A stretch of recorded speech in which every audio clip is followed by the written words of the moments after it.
A crisp autumn afternoon in Green Bay as the Baltimore Ravens will take on the Green Bay Packers. Weather today approaching 60 degrees. There is a slight chance of rain in the fourth quarter. For the Ravens and the Packers, Baltimore coming in after a tough loss last week in Pittsburgh, now dropping to 2-4. The Packers in the NFC Central at 4-2 and 2 games in back of division-leading Minnesota. Hi again, everyone. Kevin Harlan alongside Coach Sam Wyche. Great to have you with us from Lambeau in Green Bay, where the Packers have their quarterback, 3-time MVP Brett Favre, staggering a bit. In the last 3 games, 9 interceptions. And, Coach, you've been watching tape all week long. What is he doing, or what isn't he doing right? Well, I watched tape and also talked to Andy Reid, the quarterback coach, and we came to the same conclusion. There is no one thing that goes wrong when you start throwing interceptions. One bounces off a receiver, you read coverage wrong, and really you start thinking too quick, you act too quick, and you throw before you're ready. On the other side, the Baltimore Ravens quarterback, fourth-year player Eric Zeier, is a guy who last week lost in Pittsburgh, but also hurt his thumb. That was a concern in practice this week for Ted Marchibroda. Well, you know, it was interesting shaking hands with him yesterday because he reached out. I was giving him the old lip hand, you know, so I wouldn't squeeze his thumb. He reached out and squeezed my hand. He's ready to go, but you can't throw that football unless you've got a good grip on the football. And I don't think that's going to be a problem with Eric Zeier. Their running game, though, has to be a big part of this ball game today. When you're on the road, you need that running game to help you out. Ted Marchibroda is the coach. 30 years in the NFL as an assistant or a head coach. Now in his 3rd year with the Ravens. And Mike Holmgren, the coach for Green Bay, the Packers and Ravens. And here we go. And it's caught inside the 10 by reserve wide receiver James Rowe. And he is whacked at the 17. Jude Waddy makes the stop, number 54. Well, there were 5 other quarterbacks chosen before Eric Zeier in the 1995 draft, but he was selected by the then Cleveland Browns, and he starts today for the Ravens. We had a chance to watch him last week at Three Rivers in Pittsburgh. He's a good football player. I tell you what, he's not one of the tall guys. You know, he's not that traditional 6'5". But he's a solid football player, in that thumb right here. He hit Jonathan Ogden on the hand late in the ball game, but he's back ready to go today. From about the 20-yard line, first down and 10 yards to go. They've got Holmes and Roosevelt Potts in the backfield, and the handoff goes to Holmes, following a lead block by Roosevelt Potts. And Holmes goes for a couple yards. Well, it's the biggest offensive line in the NFL, so we know they can eat, but can they block? They've got Ogden, as good as there gets. Williams, Mitchell, Jeff Blackshear, and Orlando Brown's been beaten the last couple weeks. We just saw the carry by Holmes, the block by Roosevelt Potts. They do welcome back Michael Jackson today, coupled with Jermaine Lewis, and Brian Kinchin is the tight end. They'll be happy to get Michael Jackson back in there full speed, not working just half speed as he had to last week. Second down and 8 from the 22. Again, it's Holmes trying to dance his way free before Leroy Butler brings him down after a gain of a couple. He's out to the 25-yard line. It'll be 3rd and 5 coming up. Green Bay's defense a month ago was ranked number 2 in the NFL. They've dropped to number 13 heading into today with the most decorated defensive lineman in the history of the league, Reggie White, Dotson, Brown, and Vonnie Holliday is the rookie. Linebackers, Hollenquist taking the place of the injured Coots with Harris and Williams. And in the secondary, Leroy Butler heads that crew with Newsome, Sharper, and Tyrone Williams. Single back, 3rd and 5 from the Baltimore 25. Quick throw, incomplete, whistling over the head of running back Priest Holmes. So it's 3 and out for the Ravens on their first possession today. Eric Zeier's had problem with that quick blitzing look against Tennessee and against Pittsburgh. They get to him quick. He has to throw the ball quick. We're going to see a lot of 3-man line by the Green Bay Packers, which we just saw. And then they'll bring another 2, sometimes 3 linebackers trying to confuse the blocking schemes and force that quick throw. We saw Harbaugh last week in Pittsburgh for the Ravens. As you take a look at Mike Holmgren for Green Bay, his 7th season here, 42-5 his record here, and the punt with the flag thrown is away and caught. Richardson gives it to Roel Preston at the 30-yard line, and there he goes. He's returned a couple kickoffs for touchdowns, and now it's a foot race with the punter. Roel Preston with the flag sitting at the 20, in for the touchdown.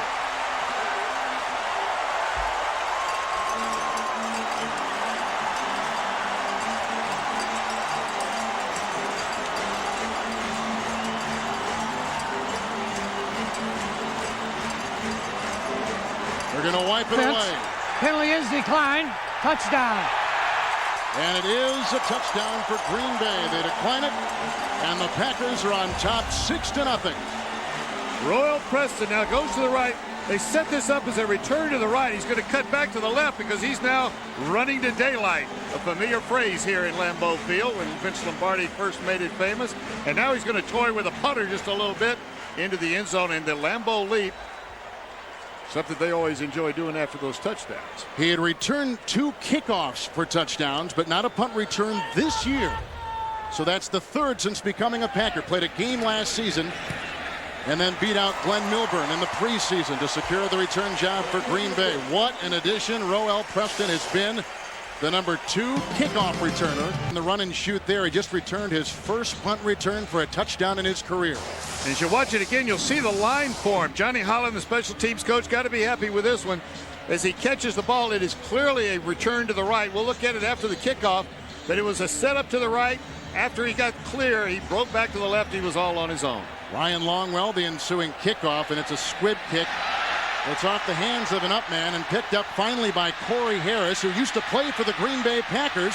He breaks a tackle from reserve tight end Tyrone Davis and runs to the far sideline and knocked out of bounds at about the 32. Mike Pryor, the tackle. Now watch right here. You'll see a line. All the green jerseys that are running down the side. Here they come again. You can see them. They're staying in relative position, making blocks, being careful not to hit from behind. Close on a couple of them.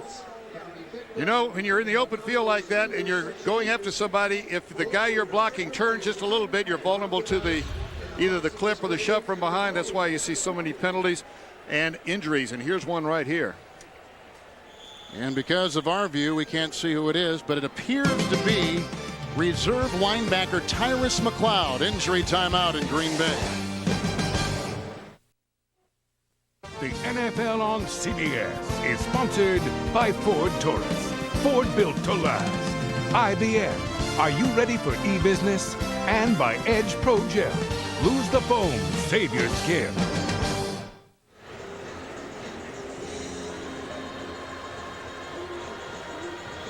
Green Bay's Lambeau Field, a 71-yard punt return by Roel Preston, and the first time the Packers got it, and that is not a good sign right there with the injury to reserve linebacker Tyrus McCloud. There's Tyrus McCloud right there at the top of your screen. Let's watch what happens. He's coming down. Gets really in the open field, and he catches his leg with his teammate's leg right there. That was part of the problem. Keith Washington tangled up with him, and that's where the injury happened. Second possession after 3 and out the first time for Baltimore. Zaire right to work. Rushes on, throws it outside, caught by Holmes, and then he is brought down by Lamont Hollenquist. Hollenquist taking the place of the injured George Kuntz today at outside linebacker. As you see scores from around the NFL. Hollenquist is starting his 2nd game in 6 years. He's played 70 football games, and this is his 2nd start, but he played very well last week. Drafted initially by the Redskins. Let go. Picked up by Cincinnati. Let go. Spent a year out of football now with Green Bay. 2nd and 13. Holmes again. Nothing up the middle. And that Packer run defense, which came in today ranked 3rd in the NFL, stout, with Gilbert Brown and Reggie White making the stop. Well, Reggie White just beat Orlando Brown, the right tackle, came down and closed that hole right away.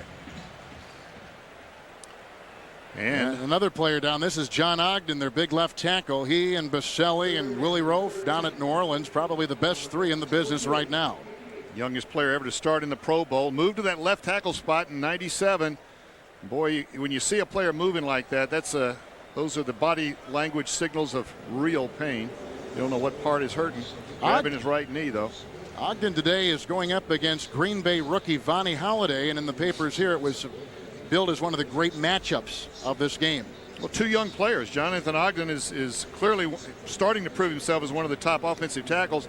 And Vonnie Holliday is now mentioned in the same breath, at least in the same sentence, with Reggie White. Reggie, requested that his locker be right beside Vonnie Holliday's. He wanted to start out from the very beginning talking to Vonnie Holliday, trying to bring him along. Reggie couldn't get a better teacher than that.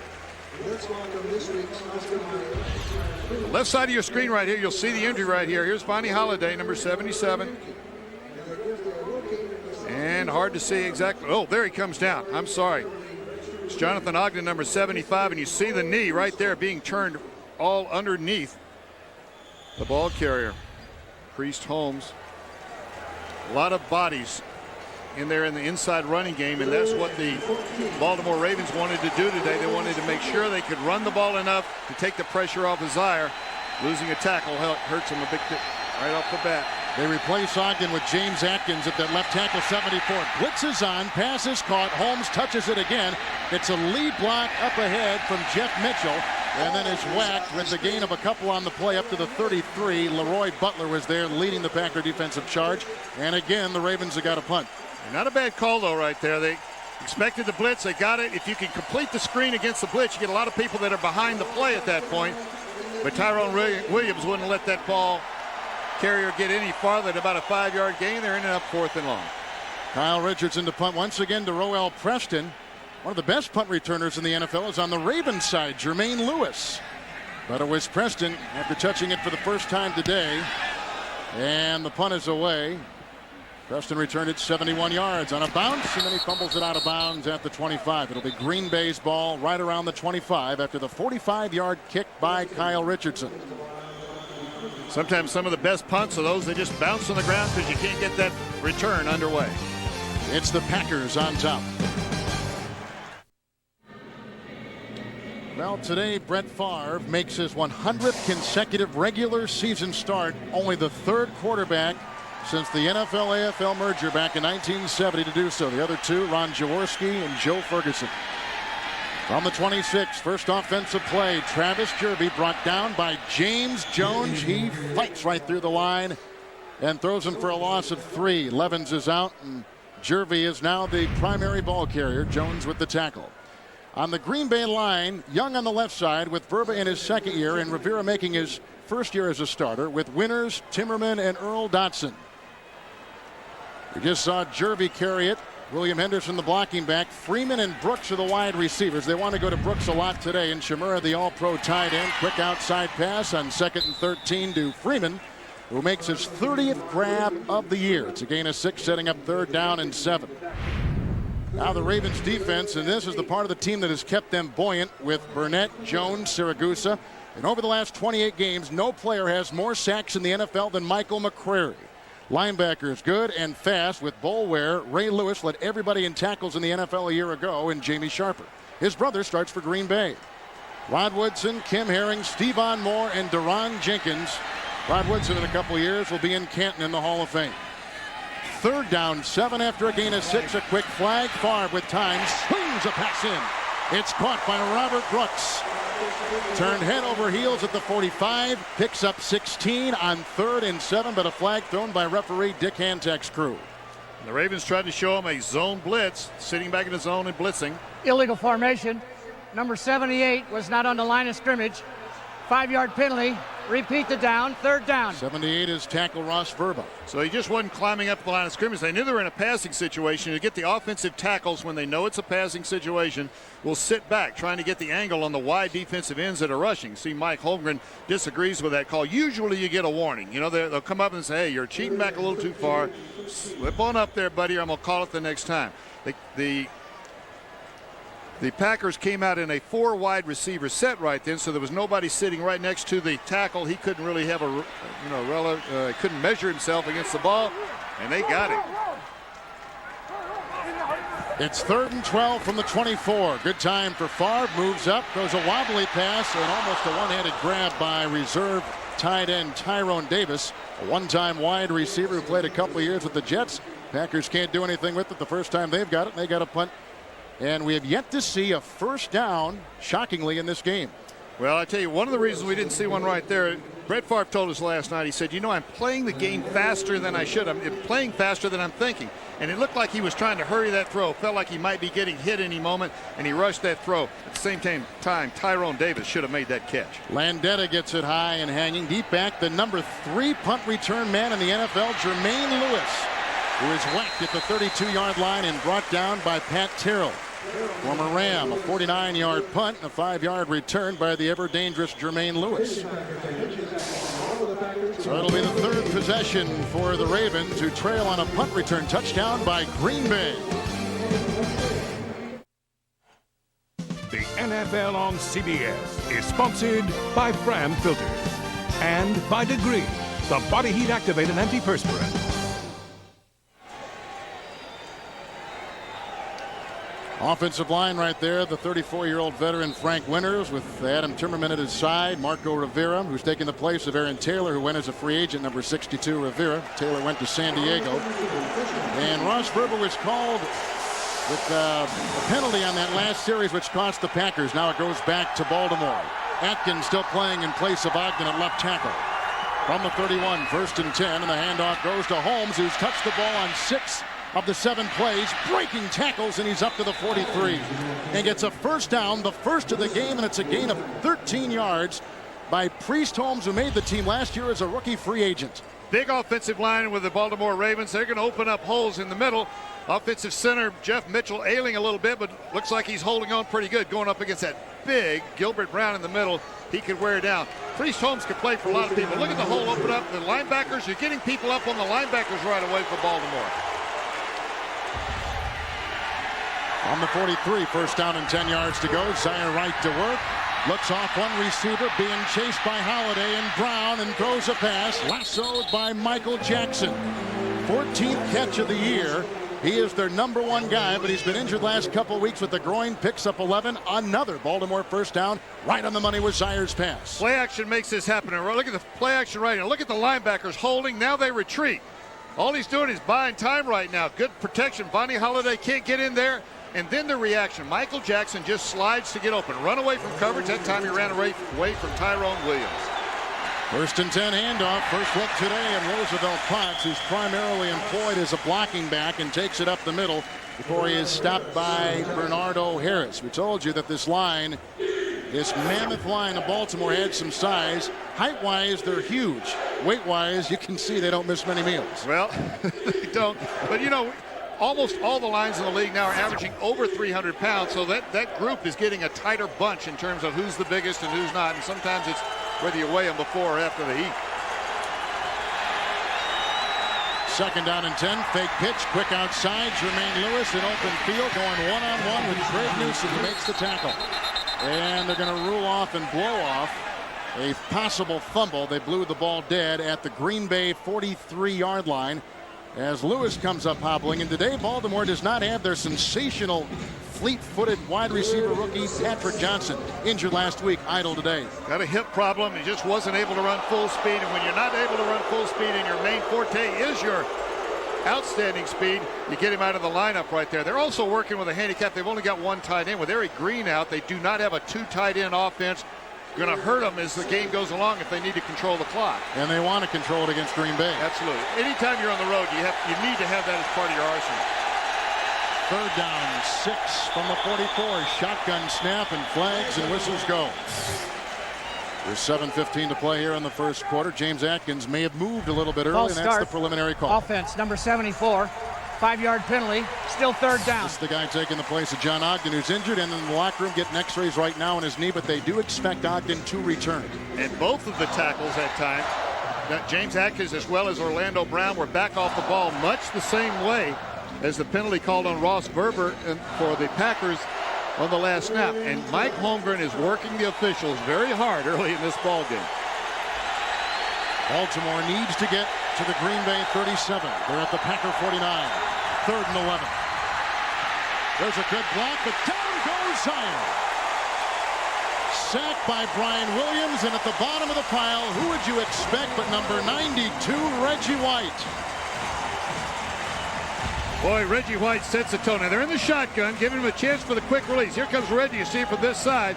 He just doesn't give up. Finally, he gets a hand in there, but the guy that really gets the quick sack is Brian Williams on the blitz. 3-man line, and then the linebackers are coming. There's Williams right there.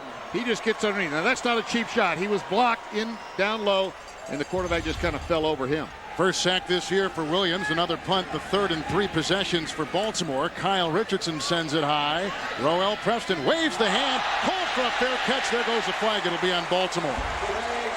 So the ball blown dead, even though Ralph Staten picks it up and goes on in, and Preston took a wicked hit. And I guess the one question that may come up here The debatable question is, how soon does he have to wave that arm to let people know that he's going to fair catch it? Judgment call by the official in time to let them react.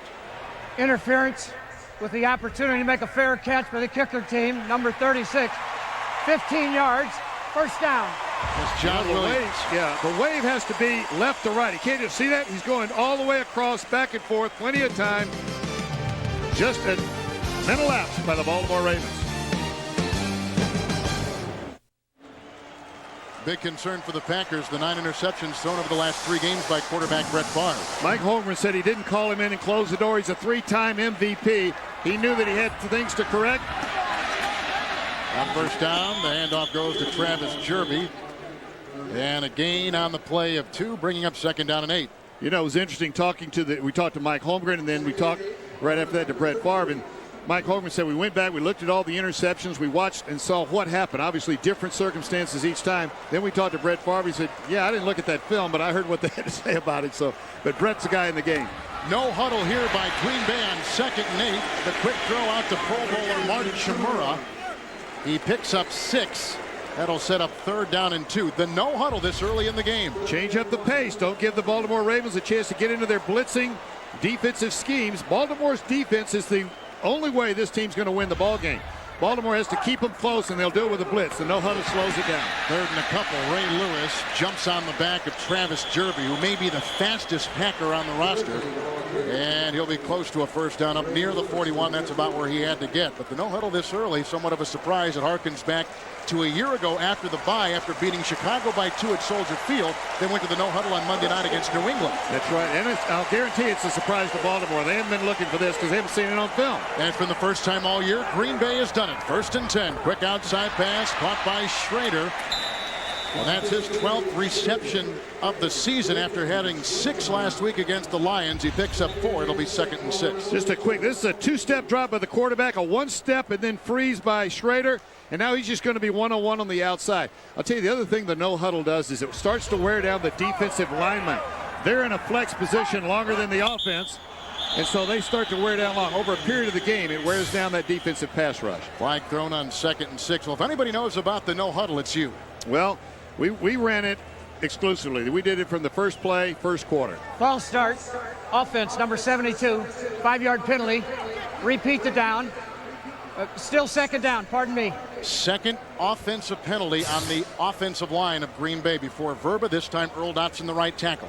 Sometimes when you get into the no huddle, you get into a 2-minute mentality.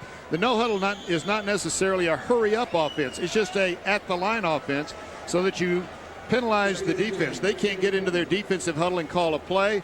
You're not giving them a chance to get their full 25-second rest between plays. We'll talk about that again in just a second. That rest is important. You see scores from around the NFL. Second down, 12. Favre with time. Throws across caught by tight end Martin Shimura. He's got a first down to the Raven 46-yard line. He was belted on the play by Jamie Sharper. It's a gain of 14 on the pass by Favre, and the no huddle continues. Yeah, when you make a first down, get right back into the no huddle. That's when the defense would like to make some substitutions. Get out of their third down defensive personnel into their first down. Don't allow them to do it, or if you do, don't allow them to get into any kind of an intricate defensive call. Did you find players like the no huddle when you coached it? Oh, it's a lot of fun. They love the no huddle. First and 10. Good time for Favre. Off the fingertips of Robert Brooks and incomplete. It's just been recently that Robert Brooks has been practicing on an everyday basis. He had a bad knee, of course, a couple years ago, dislocated a finger last week, but the main concern now is back. They removed a portion of one of his lumbar discs last year, and he is now just getting into form. They want to go to him a lot today deep. Yeah, you take it easy with him at practice so he's ready on Sunday. Second and 10, draw to Jerby, doesn't fool anybody, and Ray Lewis is right up there. Lewis is 52, and a guy who led every tackler in the NFL last year in that department with 210. He was a Pro Bowler as a second-year player. Well, I'll tell you, when you are leading the entire National Football League in tackles, there are a lot of good players in this league, and when you're that top-ranked guy and you're out of the defensive lineup as he was for 11 quarters before last week, it hurts your defense. The Baltimore Ravens have been playing with a lot of injuries. Every team does it, but they've had key injuries, Michael Jackson and Ray Lewis last week. And you can see right there on his elbow, he had a dislocated elbow, and he's wearing a heavy pad and a brace. It's third down, 9. Favre Favre with time. Good block by Dotson. A pass right on the money. Caught by reserve tight end Tyrone Davis. The former wide receiver at Virginia and wide receiver with the New York Jets, who was traded to the Packers, makes a catch. It's a first down. Now this is just a man-to-man coverage. You see the defender is looking at the receiver. He's covered him man-to-man. A little shove off, and the ball's thrown in time. What Brett Favre did at the other end of that pass is he didn't rush it as he did earlier in the game. Blitz is on. The no huddle is there. Flag is thrown. And I think Boulware may have lowered his helmet when he was burying it into the chest of Favre. I'm sure that's what it was. It was not a late hit. It was the kind of hit that they're going to penalize him for. Roughing the passer. Roughing the passer on Boulware. Oh. I disagree with the call. I totally disagree with that call. He hit him with his shoulder. It wasn't a late hit, and it certainly was not a vicious hit. I'll guarantee you Brett Favre's taken many hits harder and tougher and later than that one, and nothing's been called. And he's a pretty tough guy. Yeah. It is a first down, 16-yard line. Jervy, a block from Timmerman. And Jervy is down to about the 14-yard line, picking up 2. It'll be second down and 8. And Corey Harris, one-time Packer with the stop. Kevin, let me tell you what's happened right here. You see the defensive line of the Ravens weren't quite set when the ball is snapped. Travis Jervy's bouncing outside. That's by design. He baits the defense up into the middle, then he bounces outside. But what the defense is now feeling the effects of is they're not getting that 25-second rest between plays. You know, everybody gets tired, but it's recovery time. How fast do you recover from being winded? If you don't have the recovery time, you wear down. Packers do huddle here, and Favre goes into the end zone, incomplete, looking for the tumbling Robert Brooks. Incomplete pass. They did huddle on that previous play. Well, sometimes the offense just needs to regroup, and they look each other in the eye, and they start breathing heavy. See, when you're breathing through your mouth, if your mouth's open, it used to be my tip-off when I'm looking out at the players. If everybody's mouth's open, they couldn't breathe easily through their nose, they were getting tired. Both these teams are solid. Those are tremendous percentages right there in the red zone. Look at the league average, almost 50%. And both Baltimore and Green Bay, nearly half of that defending in the red zone. Brett Favre has orchestrated a no-huddle offense from his own 31 right now to the 15-yard line, and will burn a timeout with 2:07 to play here in the first quarter. The interesting thing about this offense, no team except San Francisco has had the same basic offense for as long as the Green Bay Packers. Well, it makes a difference because when you get new players, and in the era of free agency when there are new players coming in every year, they just kind of fill in, but all the other players are better teachers sometimes than coaches. You know, when you get into a meeting room and you're lecturing, that's one thing. When you get on the field and you watch your teammates do things, then you know that you can bring a new player in, plug him in right away.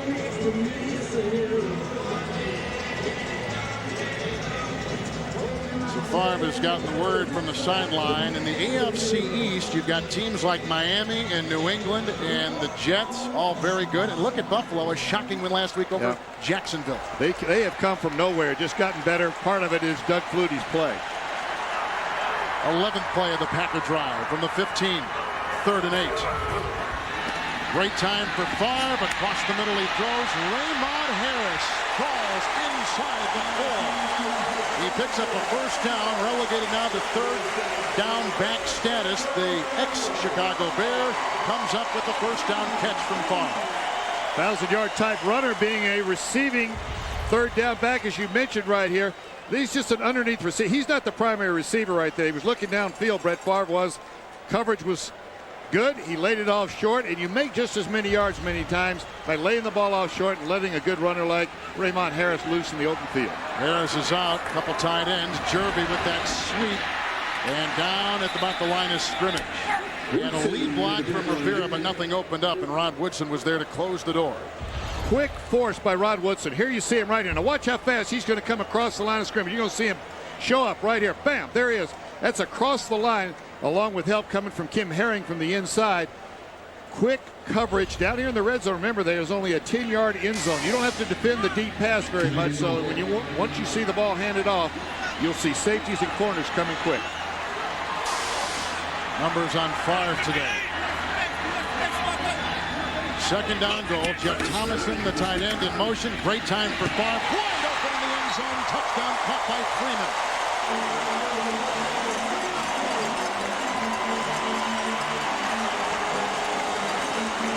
The welcoming party.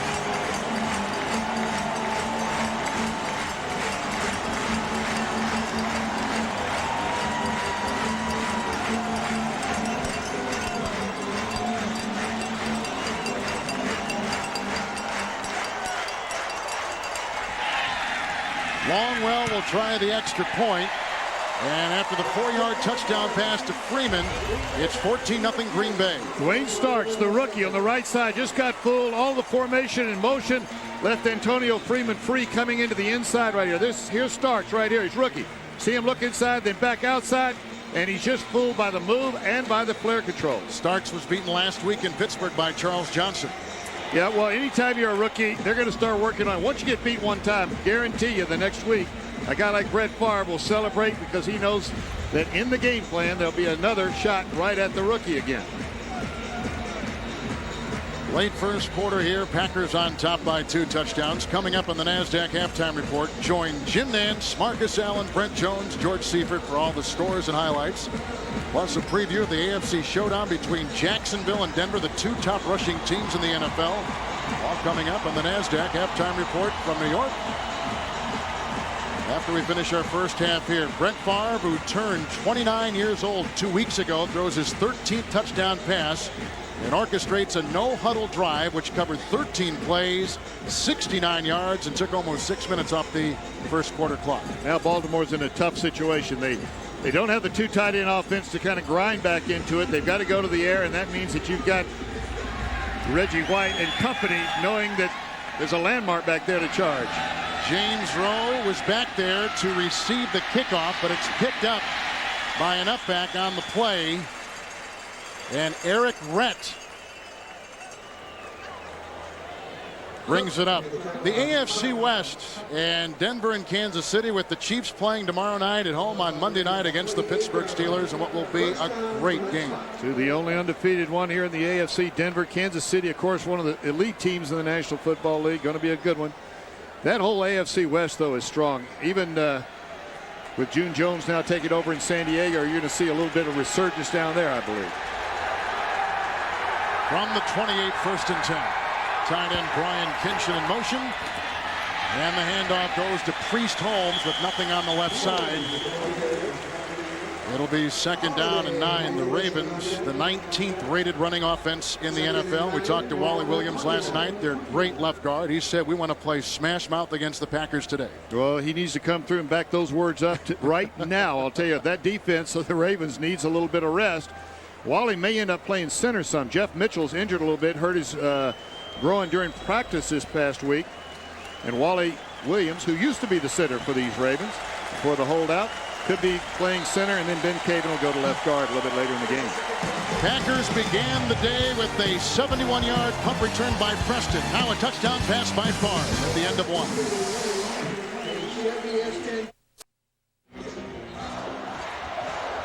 We begin the second quarter with the Packers leading 14-0 over Baltimore with Sam Wyche. This is Kevin Harlan, historic Lambeau Field. A wonderful autumn afternoon, although a bit overcast. John Ogden back in the game for Baltimore. Still, it was his right knee that was injured. That's the critical knee because it's his inside knee. That's the one that has the most stress on it.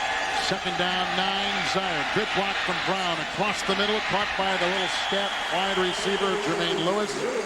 He picks up nothing on the play, setting up 3rd and 9. Brian Williams, who leads the Packer defense in tackles, made the stick. Well, I was watching that time Jonathan Ogden to see how he was doing. He stood in there pretty good, but he didn't get a speed rush up the outside. But when you're right knee, you're a left tackle, your right knee, that's your plant knee. You plant that inside and you make sure nobody beats you inside. There's more stress on it. So as the game wears on, that knee's going to wear down. Keith McKenzie has come in as the right tackle for Green Bay. They move Holiday inside. Make it an end for McKenzie. 3rd down and 9. A pass incomplete. They're looking for receiver Floyd Turner. Another punt. 4 possessions, 4 punts for Baltimore. And they are 0 of 4 on 3rd down. And coming into today, Baltimore was a dismal 8 of 34 on 3rd down over the last 2 games. Well, this last 3rd down was self-inflicted because Floyd Turner was wide open, good design of the play, but it looked like Eric Zier just didn't have either the direction or he didn't have the stuff on the ball. I'm wondering if that thumb doesn't bother him just a little bit. They're going to set up a return here, a high hanging punt by Richardson, aiming for the sideline, which is what you do against a good return man. Absolutely. Just kick the ball. It's net yardage return. Marv Levy told me one time, he said the best punter in the league doesn't have the biggest gross number of yards. He didn't kick it the farthest. It's the best net. That's the most important in the change of possession. I'm sorry. Well, that was 36 yards right there. You can live with 36. You'd like to have 40 or better. Packers will get it again, leading by 2 touchdowns. Packers on top 14-0. Kevin Harlan, Sam Wyche here at Lambeau. My man here operates and moonlights as a cartoonist during the week. You have a comic strip. Well, you know, the Lambeau jump, right? The Lambeau leap, right? You knew it would get out of hand, and it was not too long ago that someone was jumping after a touchdown, after we see this run by Travis Jervey. And he was off to the right side, but here, look at here. It wasn't long before it would just get a little bit too far out of hand, and they had to finally put up a sign here, no skinny dipping when you jump into the stands after the Lambeau leap after a touchdown. I think we've exaggerated just a little bit on that one, though, Kevin. Well, maybe a little, but we have seen the leap already today. Well, we take license here. 2nd down and 9. Favre has already thrown a touchdown pass today. From the 36, Chimura's on the move. Favre gets a block from Henderson, throws down the middle, and the pass dropped at the 50 by Robert Brooks. Last year's comeback player of the year in the NFL after a tough 96 knee injury. And you see the Jets up quickly on Atlanta with Detroit, an early lead over the Vikings. An important game for Green Bay because the Packers trail the Vikings by 2 in the division. It's going to be a tight division. Tampa Bay's going to be coming along. They're not going to be too far behind. This division, the NFC Central, is going to be a December deciding division. There are too many good football teams in it. Packers 3 of 4 on 3rd downs today. They've got 3rd and 9. Another block by Verba, passing downfield, 1st down catch. They went right back to Brooks. This time it comes from the near sideline to the middle, and the Packers keep the drive alive. Pressure up the middle from Peter Boulware. You know, and all 3 of these teams here, all the 3 of the top teams have a chance, and then the sneaky little team right here at 2 and 4 of the Detroit Lions. They've got a good enough football team. Charlie Batch is playing well enough. They can sneak up there and make this one a very, very close finish. Yeah, Green Bay knows about Batch. Oh, well, they do. Minnesota playing so well there.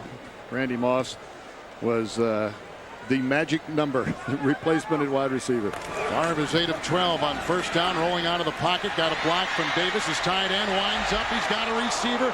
Freeman a little bit long and incomplete. Stride for stride with him was the rookie Dwayne Starks. There's no hiding the fact who Green Bay is going after, the rookie corner for the Ravens. Well, they're going to be going after him all the way. Now, this one, I don't think he's the primary receiver. They're looking for a crossing pattern, and then Brett Favre scrambles around, and look what happens right here. Antonio Freeman keeps going. Dwayne Starks, though, looks back. He did that earlier in the season where he just dropped coverage. This time, at least, he was close enough, and the ball was overthrown.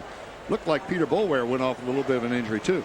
Packers not going with the no huddle here. Do you think we'll see any more no huddle like we did in their 2nd series today? I think you'll see it in and out. Just kind of mix it up. Keep the Baltimore Ravens off balance. It's perfect.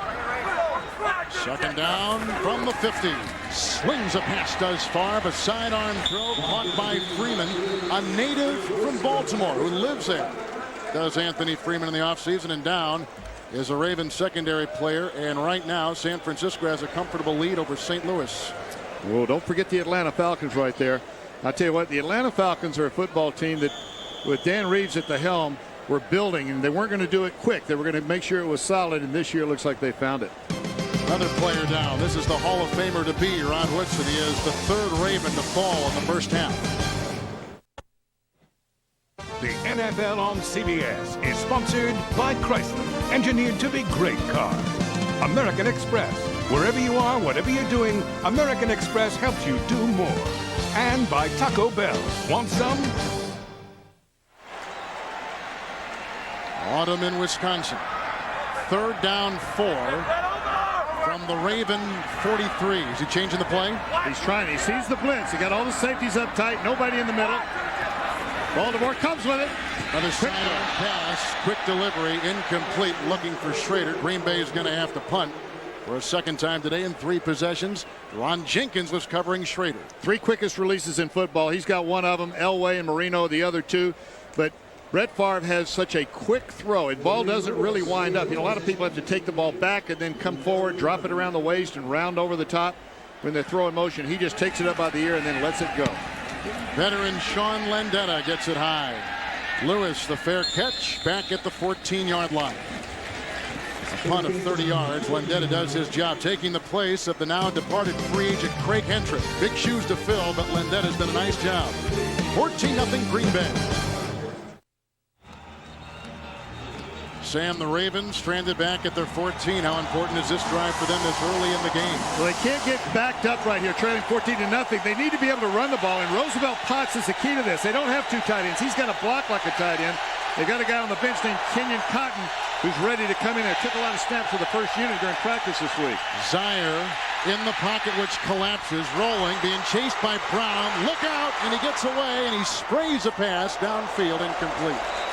Nobody was there, but he was outside the tight end, so he can throw it literally any place just to get rid of the ball, which is what he did.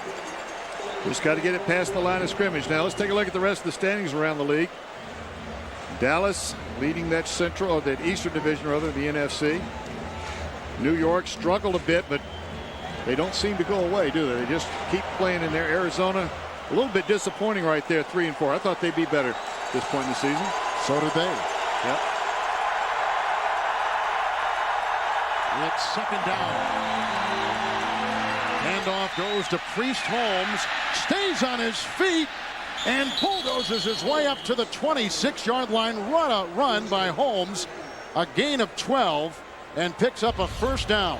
Okay, now this is exactly what they need to do. Four-man line. Linebackers are running. Guards and tackles pulling around. Now Priest Holmes just runs through people.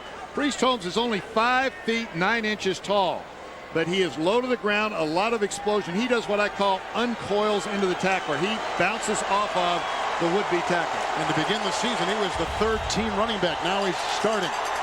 Fake handoff being chased on the play by Vaughn Booker. A pass caught by Potts. And the fullback sledgehammers his way up to the 35-yard line. And he's finally tackled by Brian Williams. It's a gain of 8 and a good-looking play to the fullback Potts, the ex-Dolphin and Colt. And down is Craig Newsome. Well, that's the compliment to being a good blocking fullback. Is they see you as a lead blocker, you can slip out in the flat like that. Eric Zaire just faked the ball to the left side, rolled to his right, and in the flat, Roosevelt Potts just slipped out there, and it was a secondary receiver. But once he catches the ball, now you've got a 250-pound man. That's as big as a tight end running up the field.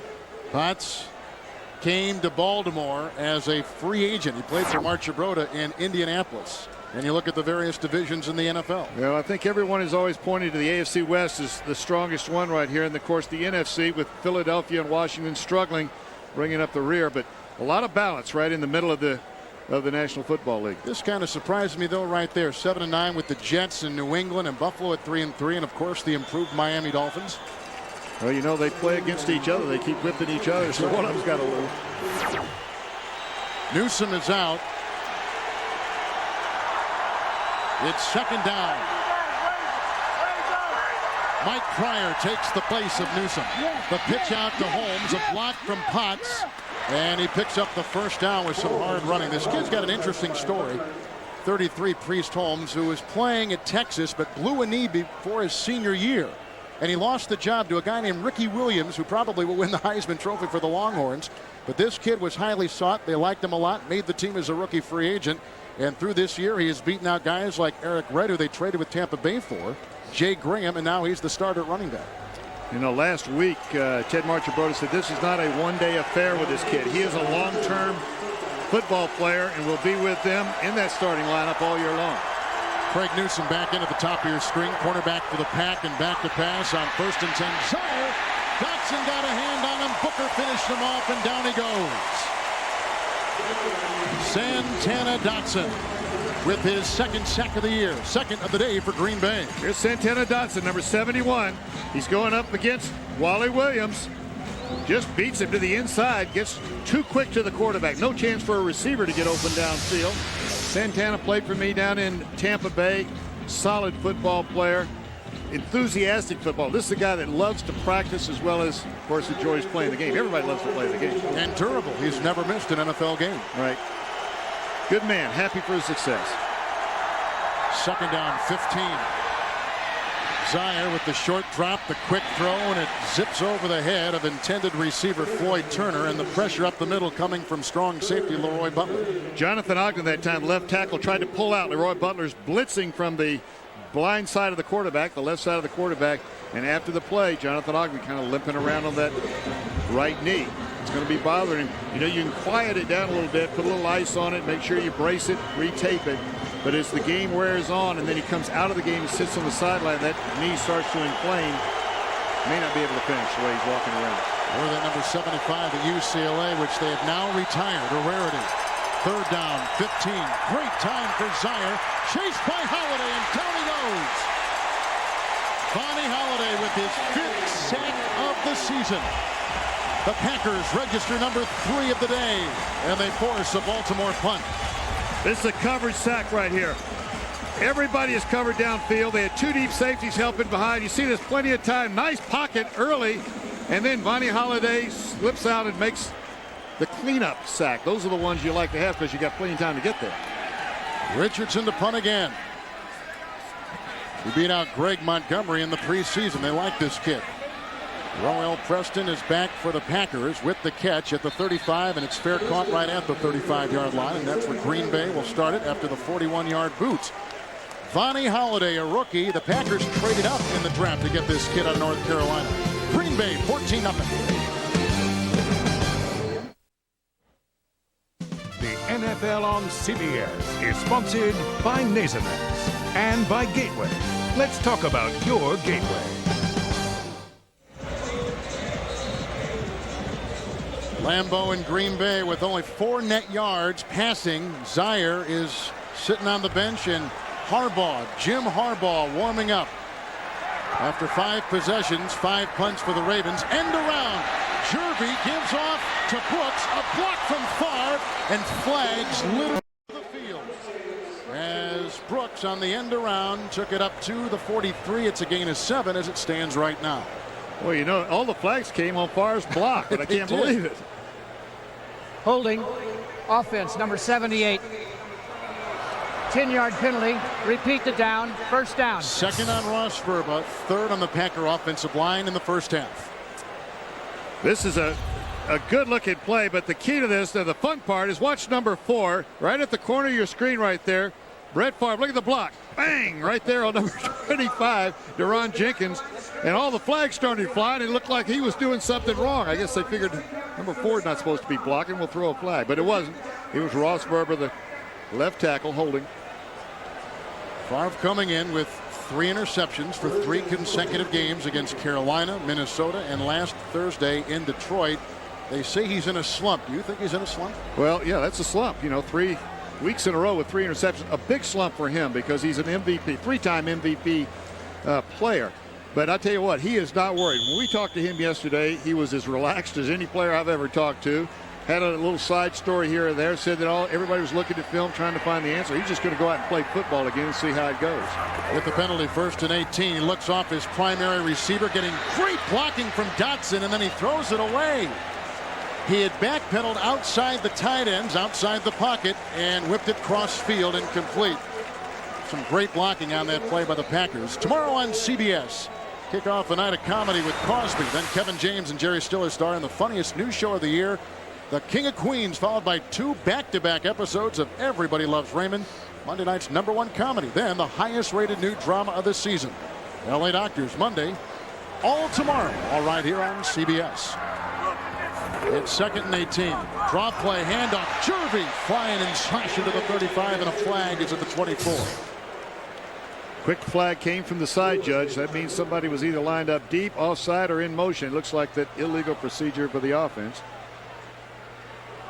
Illegal formation.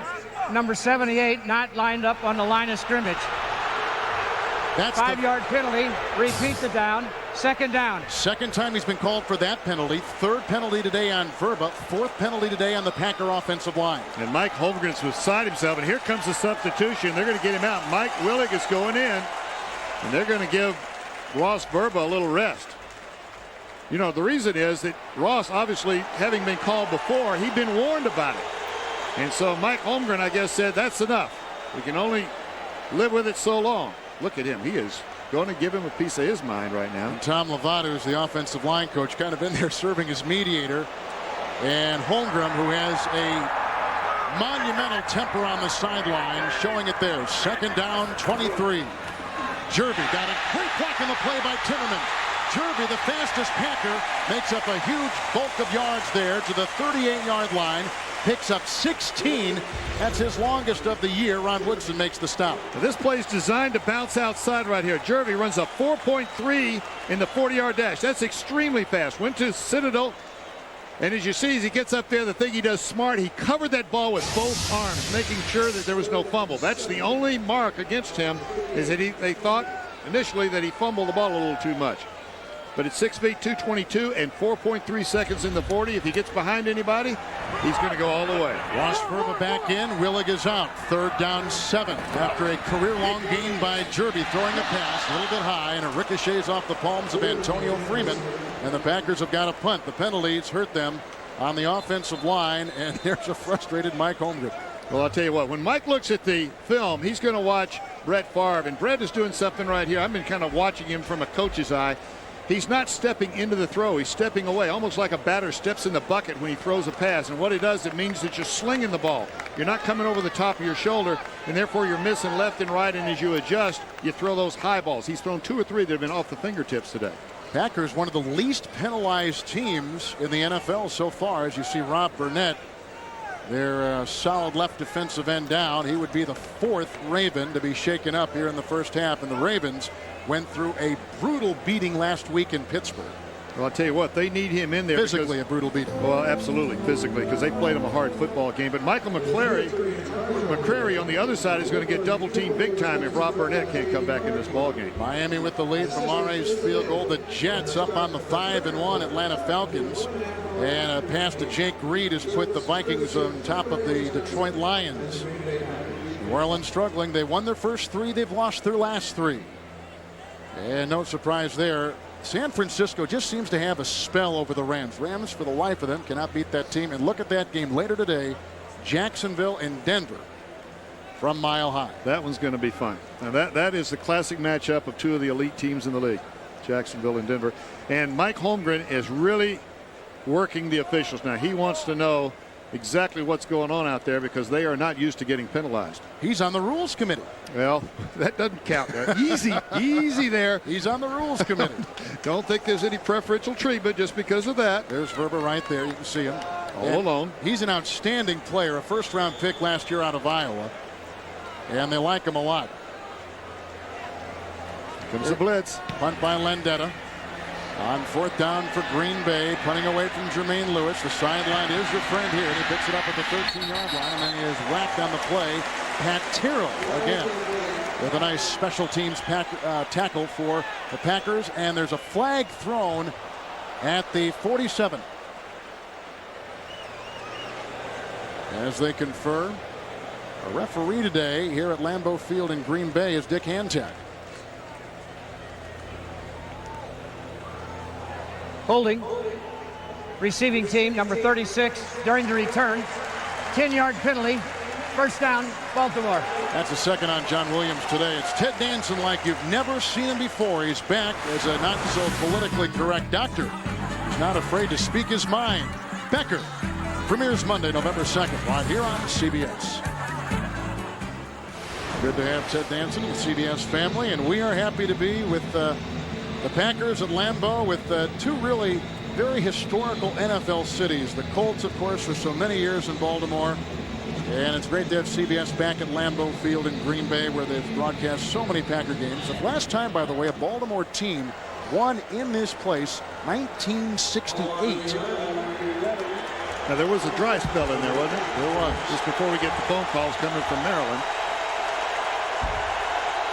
Zaire is the quarterback, although we saw Harbaugh warming up. 1st and 10.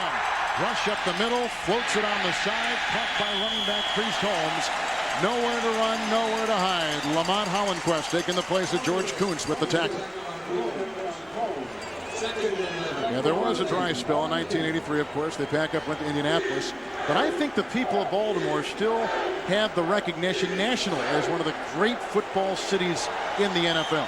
They do, and then, look, the quick snap, which is in effect the no huddle or the catch them when they aren't looking, but the Green Bay Packers call timeout. That's what happens. You force the team to either call timeout or you cost them a penalty. Well, next, stay tuned as John Elway, Terrell Davis, and the Broncos host the very much improved Jacksonville Jaguars. It's maybe the second best quarterback in the NFL, and Mark Brunell in a battle for AFC supremacy. Most of you will see this game. Others, Cincinnati and Oakland, Seattle and San Diego. All right here after this game from Green Bay on CBS. It wasn't long ago Jacksonville went up to Denver and knocked them out of the playoffs, if you remember, when Denver was supposed to go all the way, and Jacksonville and Carolina, the two upstart expansion teams, had their hot year. Going to be a good one. They lost a yard, second down and 11.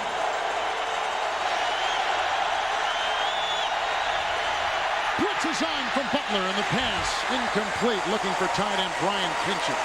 Well, in the papers this week up here in Wisconsin, in Milwaukee and Green Bay and in Appleton, they all wrote about Leroy Butler wanting to get more involved, especially with the blitz, and right there he was getting the payoff. Well, that time they tied up Jonathan Ogden, so Butler was absolutely free. But this was more of a suggestion. He was a veteran football player saying that he wants to win. We talked to Leroy Butler, and he brought up something we didn't know. He cries at movies, and these are the top 5 movies that he shed a tear over. I like Old Yeller. 3rd and 11. Holiday up the middle, hits the quarterback. The pass away. A catch is not made by Floyd Turner. And had he handled the pass, it would have been good for a Baltimore first down. So 6 possessions, 6 punts for the Ravens. Terrific effort by Floyd Turner, but the ball is underthrown by Eric Zier. The same throw he had earlier. See, fingertips, and the ball clearly comes up against the ground right there, but that one was very close to being a big first down for him. The ball's just underthrown by Eric Zier on that one. Zier, no completion longer than 10 yards today, and here's the punter, Kyle Richardson, backed up in his own end zone. Preston back at the 45. Packers showing blitz, going after the punt. Sharper's coming in. Bad snap from Kinchen. Bad punt by Richardson. Getting a good Raven bounce beyond midfield and rolling near the Packer 44-yard line. They've had the hardest time finding a center that can get it back cleanly to the youngster Richardson. They had to cut one guy, and now they've got Kinchen, the tight end. Here's some of your Wycheful thinking. Well, these are just, the best teams as of this is a balance sheet statement. This is with the best teams, in my view, playing in the National Football League. Denver, of course, going up against Jacksonville later this afternoon, then Minnesota, New England, and San Francisco, and lots of arguments after that. And then we're going to look at Green Bay because we have to get out of town, right? That's right. Boy, cover your backside. Good football team, though. Only list 5. You got more than 5 good ones. You can't get them all on the list. On the 45, 1st and 10. Play action by Favre. Boulware has him. Jones finishes him off. Sacked back at the 35. This is an offensive line for the Green Bay Packers, which has been under a little bit of heat, a little bit inconsistent, especially the left side. Peter Boulware went out with an injury just a moment ago, but he's quick inside. He's got the grip, and then here comes the rest of the world after him, James Jones being the first one. And I'll tell you what, you don't want your quarterback, anyone, especially a key guy like Brett Favre, getting hit this many times on one play and getting twisted among all those football players. That's the 16th time Favre's been sacked this year. Jervy gets the handoff on 2nd and 19. And he powers his way with the late flag thrown in at the 45. He is up to the 42 is Travis Jervy, whose dad played some college football at South Carolina. Here's Dick Hantack again. Face mask, defense, number 52. 5-yard penalty, repeat the down, 2nd down. That's Ray Lewis. Yeah, sometimes you got to look at your fingers and see how many you got up there. And Ray Lewis playing, as we mentioned earlier, with that bad left elbow. Hyperextended it, missed 11 quarters before last week. Played last week without the brace. He's not playing with a brace today either, but you kind of work with one arm, and when you're working with one arm, you're grabbing for anything. Range of motion wasn't very good either. Well, you're not going to have it, and you're also going to be tender when you start to have that full extension of the arm, which, of course, you need to reach out. Those ball players aren't going to stand still for you. They're going to be zigging and zagging. He didn't think he had a penalty on that one. He's arguing his case, but he's not going to win it. They're trying to get him tied up to a long-term contract. The Ravens earlier this week signed their great young wide receiver and punt return and kickoff return man Jermaine Lewis to a 5-year, $16 million deal. Next on the docket, Ray Lewis. They want to get him signed up for many years. 2nd down and 7. Favre with a little misdirection, being chased by Burnett, and throws incomplete. There goes a flag at midfield, as that pass by Favre was aimed at tight end Mark Chmura. Mark Chmura could be arguing that he was held, but the flag came from another direction. Doesn't look like it's going to be in that spot. Holding. Defense number 51. 5-yard penalty. Automatic first down.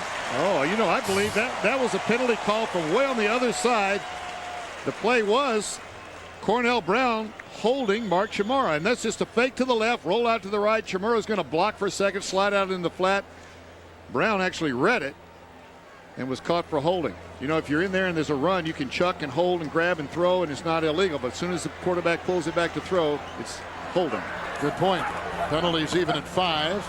A lead block by Henderson. A run by Jerby produces a meager 2 yards to the 45-yard line, setting up 2nd down and 8. And coming up on the NASDAQ halftime report in a couple of minutes, join Jim Nance, Marcus Allen, Brent Jones, and George Seifert for all the scores and highlights, plus a preview of the AFC showdown between Jacksonville and Denver, all coming up on the NASDAQ halftime report in Denver. Much like in Lambeau, sound has feel to it. It's one of the most intimidating places, like Mile High, to play in the NFL. The fans are close to you. The sound comes straight down, and you've got 2 good offensive units going against strong defense. This one's going to be a classic battle. 2nd and 8, and they try to float it to Robert Brooks, who they have made a concerted effort to get it to today. He's a big play wide receiver. That time Favre threw over double team coverage. Incomplete, bringing up 3rd down and 8. We talked to Favre at length yesterday. He seemed very calm and said, you know, I play like this all the time. I'm going to throw interceptions, but I'm going to make maybe triple or quadruple the number of big plays over the year. Well, you know, he throws the ball as quick as anybody in terms of just letting the ball go, making a decision, and the quick release. The problem, though, comes in, and I saw the little frustration right there, is when he's got to get the ball in a tight spot. He just doesn't seem to be in sync, and I think it's partly his footwork. 3rd and 8. He's missed his last 4, and that's intercepted by Ralph Staten on the deflection off the bobble try by Robert Brooks. And Favre is picked off for the 10th time in 3.5 games. That one was deflected and right on the money, to be honest about it, by Favre, but he's picked off. He's now over his last 5. And now you're seeing, watch him step hard to his left and then throw down the field. If you normally you're coaching a passer, you say step in the direction of the interception of the throw. In other words, where the ball carrier is going to intersect the flight of the ball, that's where you want to step. But he's stepping way to the left, like a batter. I mentioned earlier, like a batter stepping in the bucket. And that means the ball is slung from the sidearm and you lose your accuracy. There was great coverage, by the way, on that play by Corey Harris, who was in that situation of dime defense. 1st and 10. First turnover of the game. Priest Holmes sent outside, stiff-arming his way to the 43. And he was shoved out of bounds by Leroy Butler as the clock is at 4:40 and ticking. Well, we saw it right there from Leroy Butler arguing with the official. And, you know, this is something you don't see the Packers do very much. They have been almost antagonistic with the officials today, arguing almost every call. There was no face mask. It was a stiff arm to the helmet, which is legal. But they have had a couple things go against them, and they seem to be arguing with the officials rather than just playing football today. Pressure comes up the middle, and he is sacked on the play by McKenzie and Vaughn Booker. Santana Dotson is there as well, and the former Kansas City Chief gets his first sack as a Packer, number 96. And this is what's killing the Baltimore Ravens. They do good things, and then all of a sudden they give up the big play. They give up big chunks of yardage. And the offensive line, at that time, though, it's clear to me that Jonathan Ogden's knee is bothering him because he just didn't have the strength to come back and push against that bull rush. Now it is 3rd down and 17 after the loss of 11. Good time for Zion. Throws across the middle, and it's incomplete, looking for the angular Michael Jackson. Coverage on the play by linebacker Brian Williams. 7 Baltimore possessions. Upcoming their 7th punt. And plenty of time with 4:06 left for them to get back on the board again. And that's what Baltimore wanted to do on that possession, was control the clock, get down there, and somehow get on the board, even if it's a field goal before the half, so that you can go in there with a little bit of momentum. Right now, it's just a defensive battle after the punt return and, of course, the 1 touchdown by Green Bay. So the Packers have authored 4 sacks today, and here's the ensuing punt. Roel Preston with the catch at the 25. He's returned 1 already today for 71 yards and a touchdown. His first punt return for a TD. He has returned a couple of kickoffs this year for touchdowns, and he gets a 4-yard return after the Richardson 42-yard punt. Well, relive the action from Sunday's NFL games with CBS's Sports Lines Weekend Photos. You'll get complete recaps and analysis, plus stats and quotes from every game on cbs.sportsline.com. with Sam Wyche, Kevin Harlan. Lambeau Field in Green Bay again filled to capacity. Outside, the Tailgaters, as we showed you in the pregame show with Jim and the gang back in New York, the Tailgaters out here at 8 o'clock every morning before a 12 o'clock kickoff. You smelled the blots when you came in. Brett Favre didn't get hurt by that last interception. The defense got it right back for him. Favre right to work on 1st and 10. Swings across downfield, and it was caught by Chimura on a dive at the 43. That's the first completion by Favre in his last 6 passes. He gets Chewy for a gain of 14 right there, the All-Pro Mark Chimura. And they're good friends, and you go to your strength. Go to where your confidence is. A little token fake as he looks down the right. Now Chimura's just going to come across the middle right here. Wide open just as he passes Ray Lewis, the inside linebacker, who is just holding his inside position. 1st and 10 from the 43. A good block on the side by Henderson, and then Favre got it downfield looking for Antonio Freeman. Incomplete pass. Second down. You know, every interception has a reason. Had that one been intercepted, it was because he didn't take something off the ball. Quarterback sometimes when he's throwing the shorter passes has to take a little off. Look at him laughing like that. I guess he was trying to put it right in the chest. He could have had that Wilson stamp right across the sternum of the receiver on that one. Ted Marchibroda told us yesterday he has the fastest ball he's ever seen of any NFL quarterback, and Marchibroda's been a coach in the NFL for 30 years. That's right. But it's only one speed. It's 100 miles an hour every time it comes out of the chute. 2nd and 10. Good blocking outside. They swing it. Caught by Jervy, running to the sideline. Close to a 1st down. In fact, he achieved it near the 46-yard line of Baltimore. It's a gain of 11 yards. Brett Favre with some pretty good names on that list right there. Boy, I tell you, you're looking at still a good bit of difference in the yardage right there. Dan Marino sitting down there with a run-oriented offense, though. He may catch him. Pretty doggone good company, though. Good football players. All of them seem to be playing a long time in the league. Those veterans that get the good protection, put an extra knee brace on, they just keep playing quarterback. 1st and 10 from the 46. Some stunning on the defensive line. Rush comes on. Favre moves out of traffic. Throws downfield, incomplete, looking for Freeman, covered by Starks. The nimbleness of Favre is something to admire when you see everything closing in around him. Well, you know, part of it is keeping your concentration downfield, keeping your fingers across the laces so you can throw the ball, and feeling when your time is run out. Tony Siragusa hits Brett Favre just as he lets this ball go. And Brett's thrown about 3 all the way down the field. Now watch, he's looking downfield, laces, fingers on the ball, concentrating, knows that he's got just a second left, gets the ball off, but still goes down. 2nd down and 10 from the 46. Good time again. Floats it across the middle, trying to beat the coverage, and it's incomplete, looking for Travis Jervy, and again Favre ends up on his backside. You know what's happening right now? The Baltimore Ravens are doing a good job. When they see backs trying to release out of the backfield, they're giving them an extra chip. Instead of the back chipping the defense is chipping the running backs as they try to release. And the effect is that you're rerouting the receivers. Look at the protection right here. Just as the ball was just thrown because Brett Favre had the instincts to know. That's one you want for your den right there, a shot like that, right? You get the instincts to know that your time's run out. You got to throw the ball and hope the receiver can get free. And he was hit by the great Michael McCrary. It's 3rd and 10 for Favre. Here comes Boulware. Good block by Dotson. Downfield he throws, short of a 1st down. Pass is caught on a leap by the tight end Tyrone Davis, who has really been in the sights of Favre today. It'll bring up 4th down and 2. Near the 2-minute warning. What would you do? Well, you're hearing all the coaches in the stands now that bought their tickets to come in here and coach today. I think that Mike Holmgren's going to go for this one right here. This is one that probably take a timeout. Looks like he's going to do it or wait till the 2-minute warning is what he's going to do and use that as a timeout. And think about either the best call to make right here in terms of running the ball. The field goal is a little bit out of range. I think they're going to go for it. Their defense is doing a good job. They'll hold them if they don't make it. There's Andy Reid with his back to you, the quarterback coach. Before Reid was a guy named Marty Mortweg, who is now in San Francisco. We've reached the 2-minute warning. Favre and the Packers on top.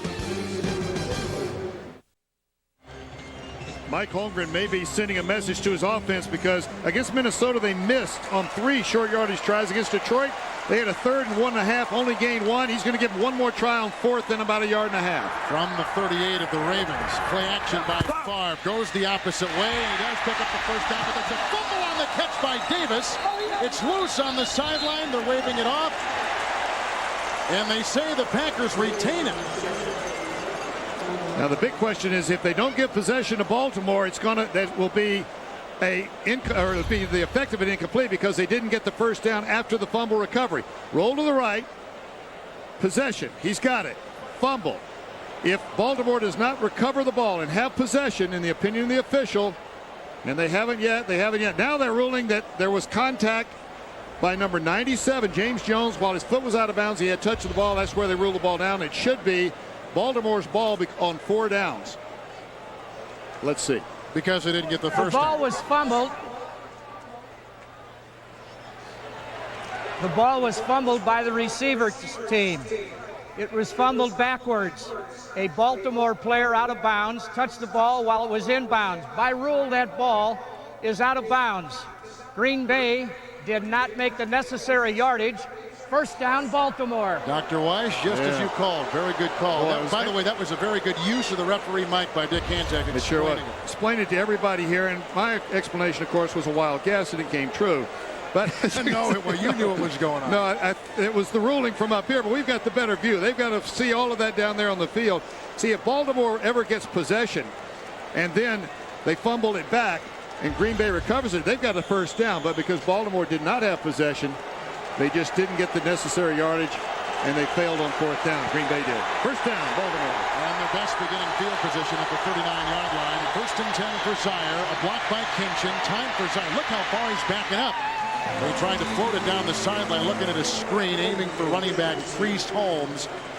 And it's incomplete. Around the NFL, what a great one in Miami, low scoring, and they're at halftime with the Jets still holding on over Atlanta. 5-1 Atlanta Falcons. Okay, what does Mark Gibrota now have up his sleeve? What can he do with this kind of time and this kind of position for an offense that has produced absolutely nothing today? Well, I think you still got to throw the football down the field here. He's going to match up with 3 wide receivers and a tight end and try to release 4 receivers down the field and block with 1. 2nd down. He's missed his last 4, but breaks the string right there at the hit on Floyd Turner, who fights for a first down and gets a tackle from behind by Pat Tyrrell. It's a gain of 12, setting up 1st and 10. That's about the best play they've had on offense aside from the Priest home run early in the game. Well, I'm surprised they didn't take timeout. They've got 3 timeouts left, and now they've wasted a lot of time by not taking timeout. Because this guy, Floyd Turner, lost his shoe, and they were short 1 receiver. Even if he hadn't lost a shoe, the ball was in play. They have plenty of timeouts. Spin 1 right there while the clock was running. Now Turner's going to be able to stay in the ballgame. He won't have to leave. And of course, there's Don Strock right there in the sunglasses, and a guy that played many years as a backup and a starter in the National Football League. Halloween's just around the corner, and tomorrow night you're in for a special treat with the monstrously funny, all new, hilarious, Everybody Loves Raymond. That's Monday at 9, 8 Central, right here on CBS. I hate to see it. That was my costume for Halloween. You guys stole it from me. I thought it was a surprise. It was, and they just gave it away. Well, life goes on. Eric Zaire, he's got 2 timeouts. And he was going to have 3 wide receivers, 1 tight end, 1 running back. So their combinations, when they lost Eric Green, they really have handicapped themselves. A lot of their substitutions in terms of matchups and trying to create mismatches with the defense. People will ask around the NFL, why don't we see Jim Harbaugh? This team traded for him during the offseason. Well, in the opinion of Mark Gibrota, that Eric Zaire beat him out. He just thinks that he's going to play and win more ballgames for him. 1st and 10 inside Packer territory. Down by 2 touchdowns. Zaire looked one way, throws the other, and it's dropped by Brian Kinchin. You just talked about Eric Green. They miss him on plays like that. Those are the sure things right here. These are teams around the league that have 2 quality quarterbacks that have started in the league at least some point in their career. Now, there are other teams that have a young quarterback maybe that's coming along, but in today's football, you have to have 2 quarterbacks that can play. Look at Minnesota, probably the key one right there. There's a team that with Randall Cunningham stepping in, they're still undefeated. Rick Myers, the backup in Green Bay, the former starter at Chicago and Seattle. It's 2nd down and 10. Zaire quickly across the middle. Another drop by the tight end, Kinchin. Brian Kinchin, 33 years old, 12th round pick in '88 out of Miami. 2 years ago, caught 55 passes. And 55 seconds, over the last 55 seconds, he's dropped 2 right to him. Well, the approach here is quick throws. They're expecting blitz and quick pressure from Green Bay. They put 2 balls, 2 catchable balls in Kinchin's hands, and he's dropped both of them. I don't think they'll change much, but on third down now they've got to pick up about 11 yards. The other backup tight end, A.J. Afadale, has not played in the regular season this year. Third down 10. Zaire, a wobbly pass down the middle and incomplete. He was aiming for Jermaine Lewis. Now fourth down, Baltimore's going to have to punt the ball. They can't afford to give the ball back at midfield. It's still 1:16. They didn't use much time off the clock. All they did was fail to execute open throws to their tight end. Baltimore 0 of 8 on third downs today. That means they are 8 of 42 in third down conversions over the last 2.5 games, and punting right now for the 8th time this afternoon. Richardson to punt, almost blocked on the play by Keith McKenzie. Mike Pryor, a sure-handed defensive back, cradles it at the 16-yard line. Green Bay will take over there with 1:08 to play in the first half. Dan Rooney suggested to the league that if with the addition of the Cleveland Browns next year, they realign, and in effect what they would do, they would have 4 divisions in the AFC. As you see, these are his suggestions right here. And isn't he thinking too that Seattle might move to the NFC once they bring in that 32nd team? Well, the 32nd team might be 2, maybe 4 years away, so that was way down the road. But the odd number means that somebody's going to have a bye week every week of the season next year. Ron Woodson gets a hold of Sherby and brings him down at about the 20-yard line, and the Packers look intent on just running out the clock, holding on to the ball, and taking a 14-0 lead to halftime. Well, not only do they have a lead of 14-0, they're controlling the game. They're not letting anything happen. Baltimore can't seem to move the ball on offense. It becomes a defensive battle. But if you've got a 2-touchdown lead in a defensive battle, you're winning, and you keep the win. Ravens just burned their second timeout. Favre, with his touchdown pass earlier today, now moves ahead of Kenny Stabler for 27th place in the history of quarterbacks who have thrown touchdowns. And fans are reminded, don't miss the show, The King of Queens. Hands down, flat out, the funniest new comedy of the year. Kevin James, Leah Remini, and Jerry Stiller star in The King of Queens. That's tomorrow night on CBS. What a great atmosphere here in Green Bay. You see this on television, but when you are actually in this place, the atmosphere is virtually second to none in the National Football League. Well, and there they were going to run the ball out, and then they come back with a little quick throw, try to surprise Baltimore, and they didn't do it. Gets away from Boulware, and then on the run, Favre, who throws about as great as any quarterback on the run, and improvises and hits Chimura on a 21-yard gain near the 40-yard line, and a timeout taken by Green Bay, and they burn their final timeout. Favre just pulled that out of his hat. Well, he did, and the quick timeout gives them a chance now. Everything changes now. Instead of running the clock down to 0, they're going to go down the field outside. They have no timeout, so they've got to stop the clock by going to the outside. Here's the quick fake, and the quick throw was the design of the play. Now the scramble to the outside, and a little bit of a hope shot. There is not bad coverage right here. You see Ray Lewis is right there, but his back is turned to the throw. He didn't see it coming from Brett Favre. But now everything's changed. Now they've got a chance to go down and try to get 3 points, if nothing else, here on the last drive. Yeah, you think about the legendary performers in this state. Of course, the great Packers of Horning and Nitschke and Bart Starr. Baseball, Henry Aaron and Robin Yount played in Milwaukee. But I think everyone would agree that this guy, Brett Favre, may be the most popular in the history of this state. Well, I know his new restaurant that opened last night. Hope so. 1st and 10. Woodson on the blitz. He hit Favre as he threw, and the pass is caught. Flag is down at the 30. Freeman makes the grab, stepping in front of Corey Harris and Dwayne Starks, and a penalty flag called on Green Bay, wiping out a 20-yard gain. And they had the blitz. Rod Woodson and Ray Lewis were coming that time. Holding. Offense, number 25. 10-yard penalty. Repeat the down. First down. There is no 25. He must mean 29, because 25 is Dorsey Levens, and 29 is Raymond Harris. I'm guessing it's Raymond Harris. He's in the game. Dorsey Levens is a street clothes wearing a cast. And out till probably late December. Right. I would agree with you. There's Dorsey Levens on the left. Wave, Dorsey. When you see yourself, you wave.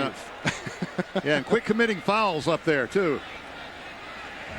Levens, who one time was a fullback here, and he was beaten out in '96 by William Henderson. Then Edgar Bennett leaves, and things open up a little bit, but they could use Edgar Bennett right now. But Levens, after Bennett was injured last season, took that job over. It was just spectacular. Players move around. It's the age of free agency. 1st and 20. Another flag is thrown. He gets away from Boulware, winds up and throws a pass down the sideline and incomplete. Looking for Brooks and covered by both Woodson and Deron Jenkins. Another flag. Green Bay has seen a lot of yellow against it today.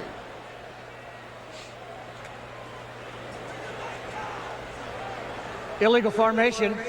Only 6 men on the line of scrimmage. Offense. Oh, that's a lot like Ross Burba lining up deep. Now they're saying that one of the either the wide receiver or the tight end that's supposed to cover the tackles didn't cover the tackle. Unfortunately, the penalties, and especially to the offensive line, have become a major story in this first half. Well, it has, and it's, you know, it hits you blindside as a coach. You practice all week. It's almost second nature. Everybody knows where to line up. There's no real formation for the offensive line. And what that does, Sam, is now it basically takes Green Bay out of any kind of chance they wanted to get it down in field goal range, and they're going to sit on the ball with 31 seconds left and go to a knee, and that's how they end the first half. So the penalties just kill Green Bay at the end, as they've hindered them throughout the first half. It would be a lot different ball game. It's already 14-0, but without those penalties, it has a different look to it. Well, it's left Baltimore in this ball game. They get out here and score early in the third quarter. Baltimore, their third and final timeout. This is a 30-second timeout. You got them, you might as well use them. Coming up for most of you, you'll see Jacksonville losing last week, but still 5-1, and probably one of the top 3 teams in the NFL, behind perhaps the #1 team in the NFL, and one of the few undefeated clubs left, the Denver Broncos. Vikings undefeated 2 coming into today, and last you saw the Viking game, they were up 7-3, but Denver hosting Jacksonville for many of you following this game from Green Bay right here on CBS. And my former team, the Cincinnati Bengals, out in Oakland, they seem to be playing on top of their game one week and not very good the next. The timeout called by the Baltimore Ravens really didn't make much sense to me right there, because there was still going to be third down, and they weren't going to be able to stop the clock again. So they just forced another snap, and we go to halftime. So Brett Favre throws a touchdown pass in that first half. We may see Harbaugh as he talks with Ted Marchibroda. Zaire starts the game. We'll see exactly what they're going to do with the quarterback for Baltimore. Favre finishes with a touchdown and an interception in the first half for Green Bay's coach Mike Holmgren. That's into the first half with the score: the Packers 14, the Ravens nothing.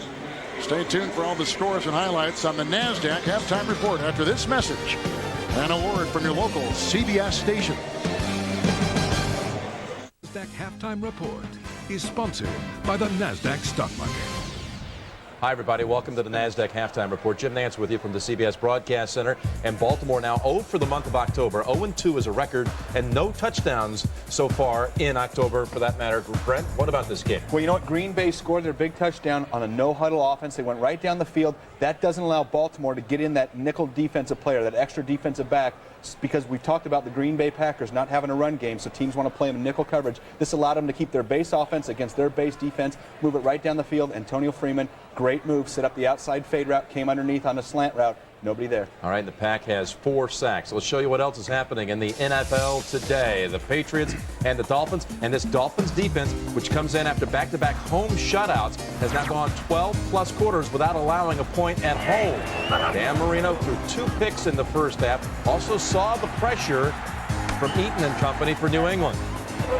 You see right here, Dan, that Dan ball's deflected at the line of scrimmage, and Larry Wiggum picks it off, and Dan's having a rough start, but pressure once again great by Lloyd Malloy and Chris Slade coming off. And O.J. McDuffie really stops and runs the route, and that's an errant pass, and it's picked off by Willie Clay. 2 bad plays by Miami defense or Miami offense, and right now here's another play. Gardner breaks up the line of scrimmage in the middle, and he tackles Drew Bledsoe. Bledsoe learn how to go down. Yeah, those receivers are out today for him. I don't know who he's going to throw the ball to anyway. Well, Miami has held New England to 116 total yards in that game. All right, Atlanta and the Jets. Steve DeBerg, 44 years old, getting the start today. And the Jets, in fact, tackled him once, and the ball was returned by Jerome Henderson for a touchdown. Vikings and the Lions. And what about this game, Brent? Well, I think everybody this week was picking the Lions. It was the upset special of the week. A lot of people jumped on it. Their defense is playing well when they get those home fans behind them. Watch out. They're playing with them at halftime. How about Tampa Bay has not scored an offensive touchdown in the first half this year? They just got a field goal to tie that game third quarter. And the Rams have lost 15 straight times to the 49ers. The last time they beat San Francisco, it was George Seifert's second season. And Young and Rice hooked up in that game too, Brent. 79 total touchdowns, tying the mark with Dan Marino, Mark Clayton. They really want this record. It means a lot to Steve Young. He's going to be in the Hall of Fame. He's also going to have this special record to remember. 184 consecutive games for Rice, also with a reception, which breaks the Art Monk record. All right, coming up among our second games on this doubleheader Sunday, most of you will see the 5-1 Jags taking on the 6-0 Broncos. Greg Gumbel, Phil Simms have a report from Denver. Beautiful day, Jim, here in Mile High Stadium in Denver, the home of the Denver Broncos, as they prepare to take on the Jacksonville Jaguars. Greg Gumbel along with Phil Simms. And all eyes today will be on Denver running back Terrell Davis, and why not? He has a chance to become only the third man in NFL history to gain 1,000 yards in the first 7 games of the season. Jim Brown did it in 1958. O.J. Simpson did it twice in 73 and 75. Terrell Davis needs 135 yards to join that small but very elite group. Now, the standings will tell you how important this game is. In the AFC, the Denver Broncos lead the way at 6-0. Jacksonville just 5-1. They don't want to fall any further behind the Denver Broncos. And Phil, this is a game that the NFL is looking for the Jaguars to prove something to them. Well, I think the rest of the league, Greg, is looking for some hope. How can you come in and play a Denver team that I think has distanced itself from the rest of the football teams? Their offense is playing well. It's running the football. It's throwing the football well. And on defense, they're making a lot of big plays. They're looking, can Jacksonville do something well for the rest of the team go, hey, that's what we do. We go in there and play them, we'll do that, and we have a chance to beat them. You know, the series between these two teams is only 3 games old, 1 meeting during the regular season and twice in the playoffs, and yet it is a rivalry that has now grown as big as any in the league. But what I like about it, both of these teams, they're starting to hate each other. And you talk to the Denver Broncos, all they still talk about, even though they won the Super Bowl last year, is that playoff loss 2 years ago to the Jacksonville Jaguars. And I think Shannon Sharpe summed it up best for the whole football team. He says, we could win 5 straight Super Bowls, but that still won't take the taste out of my mouth of that playoff loss 2 years ago. One team points to a loss 2 years ago. The other points to a loss just last year. Makes for an interesting afternoon coming up here in Denver, Jim. Indeed, and it's coming up in about an hour and a half. Neil Smith arriving just a few moments ago at Mile High Stadium for that game. George, some thoughts about Jacksonville and Denver? Well, I think Jacksonville's offense will get some opportunities early in this ballgame. I think that the Denver defense will be up playing 8-man front, trying to stop the Jacksonville run. I'll tell you, Jacksonville better take advantage of it right off the bat and go downfield on them. Hey, we always hear about Terrell Davis, Rod Smith, Shannon Sharpe. How about my man, Easy Ed McCaffrey? He runs great routes, reminiscent of somebody else I know. Marcus, he also reminds me of you. What's this? He also reminds me of Marcus. He's much faster than he looks. Underestimate the importance, guys, of a good night's sleep. I had to get that one in. You forgot to set your clock back, didn't you? All right, and how about Terrell Davis going for 1,000? Good to see somebody out of Lincoln High School in San Diego make it big. Marcus Allen from Lincoln High School. Thanks for watching the NASDAQ Halftime. Here's Brett Favre's touchdown pass to Freeman in the first half. We'll continue in a moment. CBS Sports presentation of the NASDAQ Halftime Report is sponsored by the NASDAQ Stock Market. Down pass, 14-0 Green Bay at halftime over Baltimore. High with Sam Wyche, Kevin Harlan. Everybody's got an idea on realignment. What's your idea on realignment? Well, you know, Dan Rooney had his suggestion. And we did, our crack research department went out and asked different people the top 10 best ways to realign. One by market shares there. Nielsen is the responsibility on that one. Rivalries, Jerry Jones suggested that one. Number 8, geography. Art Modell suggested that one for us. Number 7 was by the concession prices. We just went out and asked the average wage earner on that one. Number 6 was salary cap room. Of course, the owners would like to institute that way. Number 5 was by team souvenir sales. NFL properties had that suggestion. Number 4, Webster suggested we just do it alphabetically. Number 3, that we do it by the happy fans. Bob Kraft had that suggestion. And of course, number 2, my personal favorite, by team colors. And Barney, the favorite TV character. And number 1, the best way to realign, just do it by team mascots. Big Bird had the best suggestion of all. I don't know if there's really a right way or a wrong way to realign, but I think rivalries remain one of the most critical factors for the NFL when they take a look at what they want to do and how they want to put teams, if indeed they do realign. And it looks like we've got some version of realignment upcoming as we get ready to start our second half here. Well, you almost have to with new teams coming in, that it's the opportune time to do it, to go ahead and get things done. The problem, of course, is all the complexities of markets and rivalries and who wants to play who. Roel Preston, who's returned 2 kickoffs for touchdowns this year. He's second in the NFL. Fields it for Green Bay. A block ahead coming from McKenzie. There goes a flag, and Preston is out to the 31-yard line. It's a 17-yard return. And through 30 minutes of football, here are the numbers. And look at the passing yards right there. Those are the big ones, right? The Baltimore Ravens just haven't gotten anything done. They've actually had chances, but they dropped the ball. Preston is still down. During the return, number 46, 10-yard penalty, first down. Jerron Bolden, and there you see Preston. He has been valuable. And you're in the open field, kickoff returns, you're running full speed. You got 11 guys, or 10 of the 11. The kicker doesn't come down. He's a safety usually, coming down full speed. And you get hit flush sometimes. Here comes Preston. And then I'm not sure he really saw that guy. Kind of looked like he was looking downfield at other potential tacklers. And then all of a sudden, coming out of nowhere, Corey Harris catches it. That one, from the looks of the hit, could be just the wind knocked out of you. You're not really sure how badly you're hurt. And of course, the trainers don't know either until you let things settle down. They're going to take him off the field. He was in a pretty good duel with Glenn Milburn in training camp. They traded Milburn to Chicago. And while Roel Preston was returning a touchdown on opening day against Detroit, Milburn was returning a touchdown for Chicago against Jacksonville on opening day. It showed you how deep the Packers were in that particular category, and they couldn't lose either way they went. That's right. Depth is how you stay on top, because you can trade them away and stay on top with your guys and build those extra draft picks. Jervy on 1st and 10, got a block from Brooks, the wide receiver, picks up an easy first down as he sprints to the 27. He picks up 16 before Stephon Moore, the leading tackler for the Ravens, makes the tackle. Now this is by design. He's not bouncing outside by any other. Look at everybody is blocking back inside on him, and he is to step up into the line of scrimmage just long enough to hold the linebackers, and then he bounces outside. In fact, last week, Mike Holmgren was a little bit upset with him that on a 3rd down and short that he didn't bounce outside. Thought he might have scored a touchdown if he did. Instead, came up with a 1-yard gain on a 1.5-yard need. Showing blitz from the 27, 1st and 10. Good time for Favre. Guns it downfield. A contorted Antonio Freeman. What a catch at the 31.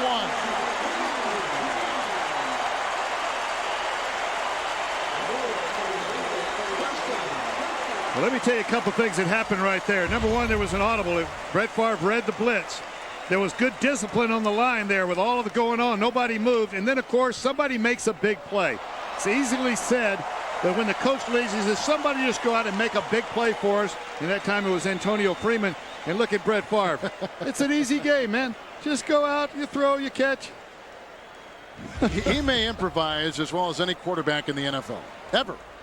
I think he probably does. He really does, because he's got so many talents. He's got good people around him, too. A block by Rivera, trying to open up some room for Jervy, who tries to carve something up the middle, gets a couple yards, 2nd down and long. You mentioned something before about bouncing, and Mike Holmgren told us something about bouncing. He said his blocking is sometimes designed for the bounce. Well, it is. You set up, you allow the running back to set up the blocks. The blockers actually overplay to the outside, giving the defensive guys thinking that they're going to be able to slip up inside, and then when the bounce occurs, they're in perfect position to carry out the block. So it's by design. By design. It's a setup play. In fact, we used to have a play in Cincinnati. We called it the bounce, the 18 or 19 bounce. 2nd down 9. Favre going to his 2nd receiver. He wanted Jervy. He finds Brooks. Touchdown!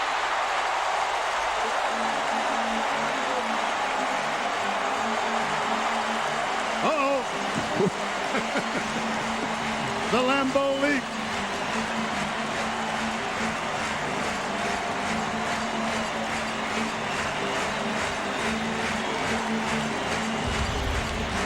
Now watch, he's going to look quick to the outside. He wants to throw a quick pass to the left. He's covered.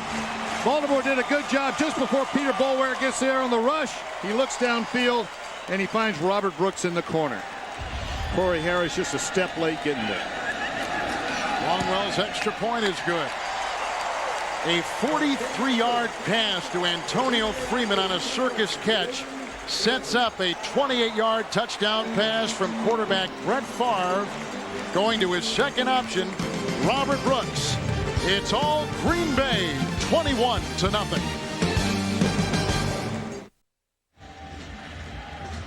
Brett Favre arguably is the most popular player in the National Football League. Polls by various news groups and marketing agencies say that he is the #1 most marketable player in the NFL. And he's a pretty good football player, too, and he just threw his second touchdown pass. 21-0 Green Bay. He's down home. You know, he's country come to town. He's just like you and me, just loves to play football in front of the big crowd. Corey Harris, a former wide receiver and defensive back with the Packers, finds a seam. Longwell and Pryor are there to meet him at the 50, and they force him out of bounds. Great return by Harris, who has bounced around a little bit, but he brings the Ravens back into great field position with a 52-yard return. And it's Baltimore trailing by 3 touchdowns. The NFL on CBS is sponsored by Acura. Introducing the new 1999 TL. Luxury, performance, pick 2. Staples, the office superstore. And by First Union, your guide to the financial world. Perfect autumn afternoon in Green Bay. Eric Zeier, ineffective so far throughout the first half for the Baltimore Ravens, has given way to Jim Harbaugh, captain comeback. And Baltimore has to do something. They can't go into the fourth quarter way behind. Green Bay, on the other hand, has outscored their opponents in the third quarter 51-13. Big assignment. They'll bring the blitz. Potts with the lead block. Brown tries to knock someone out for Priest Holmes, and there goes a flag. And this great field position for quarterback Jim Harbaugh was made possible on a 52-yard kickoff return by Corey Harris, but a penalty flag right off the bat against the offense of Baltimore. Gave Baltimore their best field position of the day. Holding, offense, number 77, 10-yard penalty, repeat the down, first down. Orlando Brown holding on the outside there, and Reggie White was very happy to help the official with the call. This is something that, you know, this is the third quarter, and they have to get back in the ball game right now. They don't want to go into the fourth quarter with the Green Bay defensive line just teeing off, coming after them when they have to throw the ball. Jim Harbaugh is in the ball game now. This is his chance to be the comeback kid. One more time, and he's got a whole half to do it. 34-year-old Jim Harbaugh traded Valentine's Day from the Colts to the Ravens. Here comes McKenzie. The pass almost picked off by Newsome, incomplete near midfield. McKenzie went flying in there, and this kid is a speed rusher. He's 3 years out of Ball State and a load. He's coming from the outside now right here. This never sees him. Looking downfield, Jim Harbaugh coming from behind. You can almost hear the footsteps and smell the breath sometimes when they're coming that clean. I don't think Harbaugh did, or if he did, he stood in there, as Paul Brown used to say, like a soldier. A wounded soldier. Yeah. Second down and 20. Is he changing it? Audible. Priest Holmes around the black chair block, and down he goes after a gain of perhaps nothing on the play. He was down. Gilbert Brown is down for the Packers on a knee at the 40-yard line as we clean up the numbers today on Zeier. 8 of 19, 34 yards. Sacked 4 times as Brown lumbers off the field for the Packers. And maybe the biggest problem for the Baltimore Ravens, they've got speed receivers, they got a good running back, big offensive line, solid defense. Quarterback position is where they really aren't up to speed with the rest of their football team. They're 2 good guys, they're 2 successful players in their own right over their careers, but right now that's the weak link of the team is at quarterback. Ravens have to get to the Packer 48. They haven't converted a third down all day. 3rd and 21. Harbaugh tripping. Here comes White moving up. There goes Harbaugh. Dotson on his trail, and a pass dropped at the 45 by running back Priest Holmes. Flag is down at the 41. A lot of flags. Offside. Defense number 92. 5-yard penalty. Repeat the down. 3rd down. The aforementioned White. Well, I tell you what, they're going to get another try at this 3rd down long, but the Baltimore Ravens have just dropped too many passes. You've got to execute. You just got to catch the ball, look it in, all the fundamental things that you start in training camp working on. 5-yard penalty here is not an automatic first down, so it's still going to be 3rd down and long. Now they've got to get to the 37 of the Packers. 3rd and 16.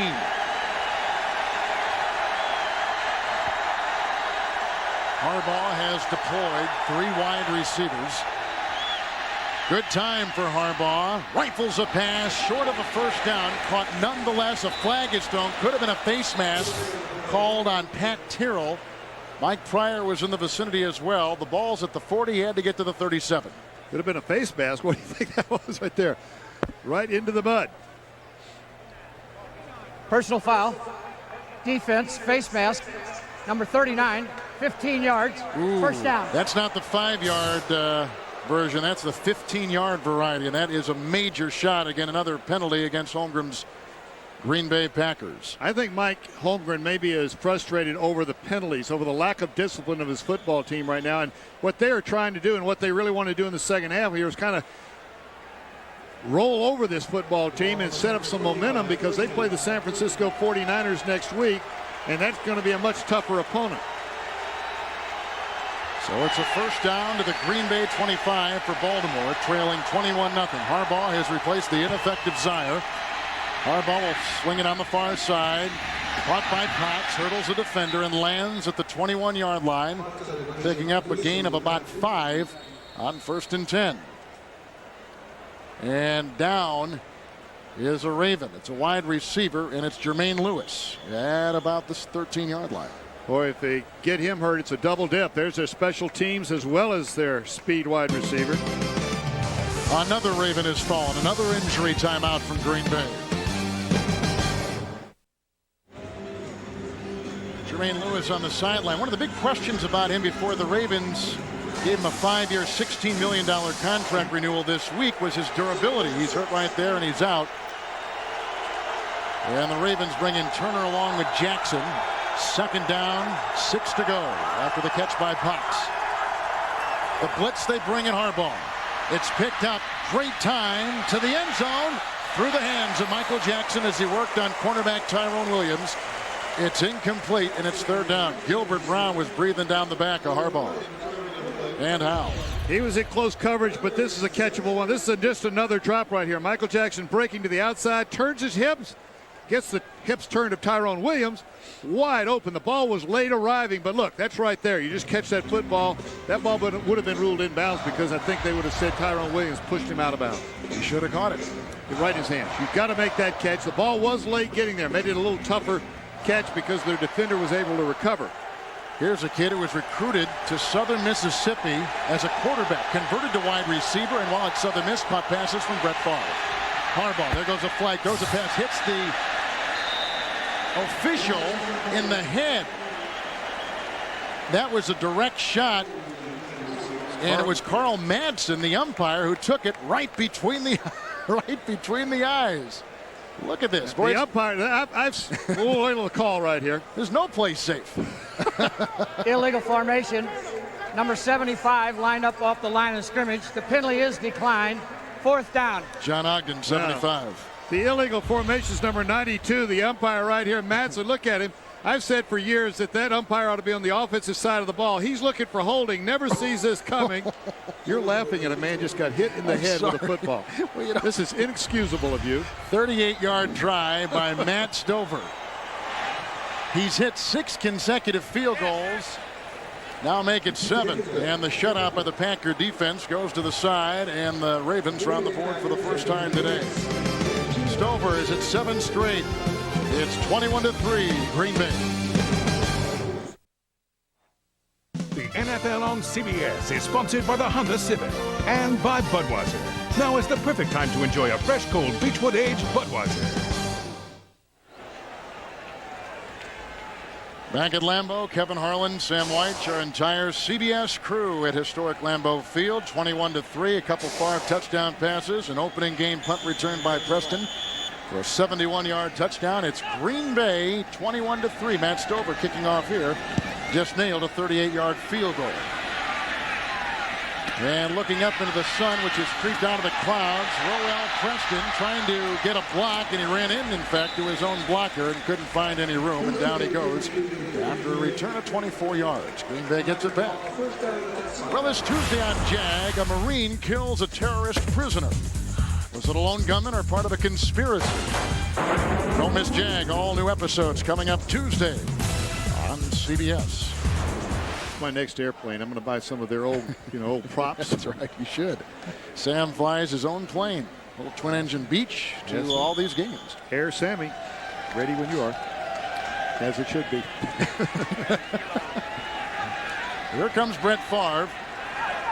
206 yards passing today, 72 yards on the last drive. Little play action to Jerby. And fires a pass caught by Antonio Freeman, who dances with a 45 and picks up yet another Green Bay first down. New teams on the block, or new kids on the block. You know, all the new teams are the Baltimore Ravens, no longer the Colts. Tennessee, no longer the Houston Oilers. Lots of new names that we've got in the league right here. And then, of course, we're here in Green Bay where we've got the old traditional team of Green Bay and others that have existed before them. But there are a lot of new names around the league. 1st and 10. Jerby the call, blocked by Rivera, and it's a gain to the 48-yard line. A pickup on first down of about 3. Setting up 2nd down and 7. Jerby was an interesting visit with yesterday. His father played at South Carolina, and at one time his dad was rated the fastest player in all of college football. And of course Jerby, one of the fastest players in the NFL, not to mention the Green Bay fastest player. Said it started when he was in the 2nd grade. You go out for the little track meets there in the 2nd grade. He was always the fastest kid. First thing that Mike Holmgren, though, came in, we said we just talked to Travis Jerby, and Mike paused for a minute and said, did he call you dude when he came in there? He's a little bit of a beach guy. 2nd down and 7. Jerby again. From the Carolinas. He had a chance. You know, a lot of teams wanted him this past offseason. In particular, the Jacksonville Jaguars. He was a restricted free agent, and Jacksonville made an offer, but he had a wrongly arrested situation in the offseason. Jacksonville pulled their offer, and he comes back to the Green Bay Packers, and they're happy. And of course, you never know how things are going to happen. Bennett goes down, Levens becomes the guy. Levens goes down, Jerby becomes the guy. I guarantee you they're glad to have him here. You know, he told us that Miami and Dallas were his favorite teams. And now, of course, he postscripted that with Green Bay. Aside from Green Bay. They're writing his checks, of course. 53 yards for Jerby today at 69 last Thursday in Detroit. 3rd down, 6. Favre throws a pass which is dropped by Bill Schrader. Incomplete pass, and the Packers have got a punt.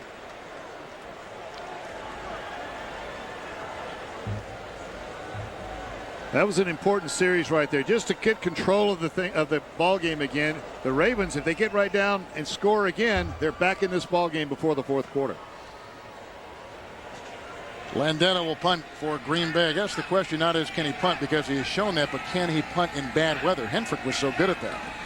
He'll get his chance for this year's over. Yes, he will. Maybe next week against San Francisco. This punt inside the 5. A great Green Bay bounce and down at the 2. Sean Landeta with a terrific kick for the Green Bay Packers. He's averaging 44 yards a kick, 36 years old, born in Baltimore, and laces one to Baltimore there. If you're a Raven on offense, that's what you're looking at. 1st and 10, buried at your 2, and stranded in a 21-3 game. You know, the Green Bay Packers are running up and down, running in place, getting themselves fired up, warmed up again. Reggie's over there trying to get the crowd going along with Santana Dawson, trying to get them involved. Backed up. Ravens need to get out of this one. This is a big, big series for them. Well, a long way to go. Harbaugh in for the ineffective Zaire, going right to work, slips in the end zone, hit as he throws it up for grabs, and it's intercepted. At the 26-yard line, Leroy Butler. His first interception of the season on a pass intended for Michael Jackson. Slow to get up, but he's had a huge effect on today. Interception, just one of the many things he's done right. Token fake, but you see the pressure coming from Santana right there. Not enough time, and really a foolish throw. But he has to get rid of the ball, because if he does anything else in that end zone, like throw the ball away, ground it, it's a safety. That's Baltimore's first turnover today after 5 last week in Pittsburgh. And a Pro Bowl type player there, but I had to go out and try to pick the players at this stage of the game who I think are playing the best at their position. Randall Cunningham doing a tremendous job there. Robert Edwards, a rookie. Vasselli at left tackle. A lot of arguments there. A lot of good ones there. John Randall in the defensive line. Levon Kirkland at 200 and no telling how many pounds, playing great at middle linebacker. Favre is changing it at the 27 of Baltimore following the Butler interception. Quick throw outside. Freeman dancing on the defense. Gets away from Jenkins and picks up a quick 9 on first down. And a flag, maybe a late hit on Baltimore. This one's going to go against Baltimore, but it's the Green Bay that ought to be trying to hit the knockout blow right now. Put Baltimore out of it and get their momentum going for next week. Personal foul. Late hit out of bounds. Defense number 52 penalized half the distance to the goal line. First down. Second time Lewis has been flagged today. Very marginal call right there, too. He's right on the sideline. You never know when a guy's going to bounce loose. Can't blame Lewis for going ahead and finishing off the play. Packers needed this kind of game today. They had lost 2 games in a row coming in and trying to stay with the Minnesota Vikings. 2 games on top of them in the division. Vikings right now tied with Detroit at 13. First and goal. Favre, great block by Verba, throws at the 5, caught by Freeman, dances to the 3. It'll be second and goal. Tony Siragusa makes the stop on the defensive line for Baltimore.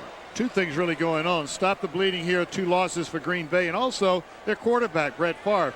Get rid of those interceptions, try to settle himself down, get himself ready to go for the second half of the football season, because 3 interceptions per game for the last 3 just certainly ain't going to do it. You know, several years ago, back in '93, he threw a lot of interceptions, and the Packers went to the playoffs with a 9-7 record. He told Mike Holmgren, hey, you know, I'm throwing interceptions, but we're going to the playoffs. And Mike reminded him, we're at 9-7, and we'll never get better than 9-7 unless you eliminate those kind of turnovers. And so he's back to that stage of eliminating the turnovers. Here's Tony Siragusa. It is Siragusa, who's down, one of many Ravens to fall today. The first time that Holmgren saw Favre was at a workout in the spring of 91, 91 at Hattiesburg, Mississippi. And he and June Jones conducted a workout. Ron Wolf was there, along with a lot of other NFL scouts. But Holmgren conducted that and said, you know what, he was with San Francisco at the time, so we don't need a quarterback. We've got Montana and Steve Bono and, of course, Steve Young. But he remembered it. And when he took the job here, just after the first of the year in 1992, he visited with Ron Wolf, who hired him. And he said, you know, I like this kid Favre. And Wolf said, you know, in a late game in the '91 season, I went down while Favre was warming up with the Atlanta Falcons. I saw what he was like. It confirmed in my mind what I had seen. We traded a number 1, a 17th pick in the first round to get him, and it's been a great story ever since. Well, you know, that's how you build your franchise, because in the age of free agency, players are going to come available sooner or later. The good ones are. And so you start building a backlog of either impressions of a player or at least the record of a player, and so that you're ready when he's available to make a decision. They said they sat in front of that you know, they traded Atlanta the 17th pick in the draft to get him. They sat in front of that draft board looking hour after hour, day after day before the draft, before they made the decision. Obviously a big one when you give up a pick to get your starting quarterback. Siragusa will leave. And again, more shuffling on the line. They had replaced him with Larry Webster, but now Larry Webster takes off. And Jamie Sharper is gone. We really haven't talked about the Sharper brothers today, but this is the 3rd time they've met. 2 starters on each defense. Jamie and Darren. Darren for the Packers, and Jamie just left for the Baltimore Ravens. Got their parents here. One of them wearing Ravens, one of them wearing Green Bay jerseys. Second down goal from the 4. Freeman is on the move. Far to the end zone and throws in back of his tight end, Mark Chmura. He was covered by Kim Herring. Incomplete pass. It'll be 3rd and goal. As well as Ray Lewis in between the two there. Almost picked it off coming underneath. Ray Lewis has been all over the field. Even though he's got that bad elbow, he's still able to run. You know, sometimes when you've got an elbow like that, you can't run. We talked about the Sharper brothers. Darren, who starts for Green Bay on the right, and Jamie, who's a linebacker, starting for the Baltimore Ravens, and through their years at college, one at Virginia. And one at William and Mary. One at William and Mary. Playing each other in college twice. Today's the 3rd meeting. 3rd and goal. Favre, quarterback draw. Great block from Rivera. Favre is in.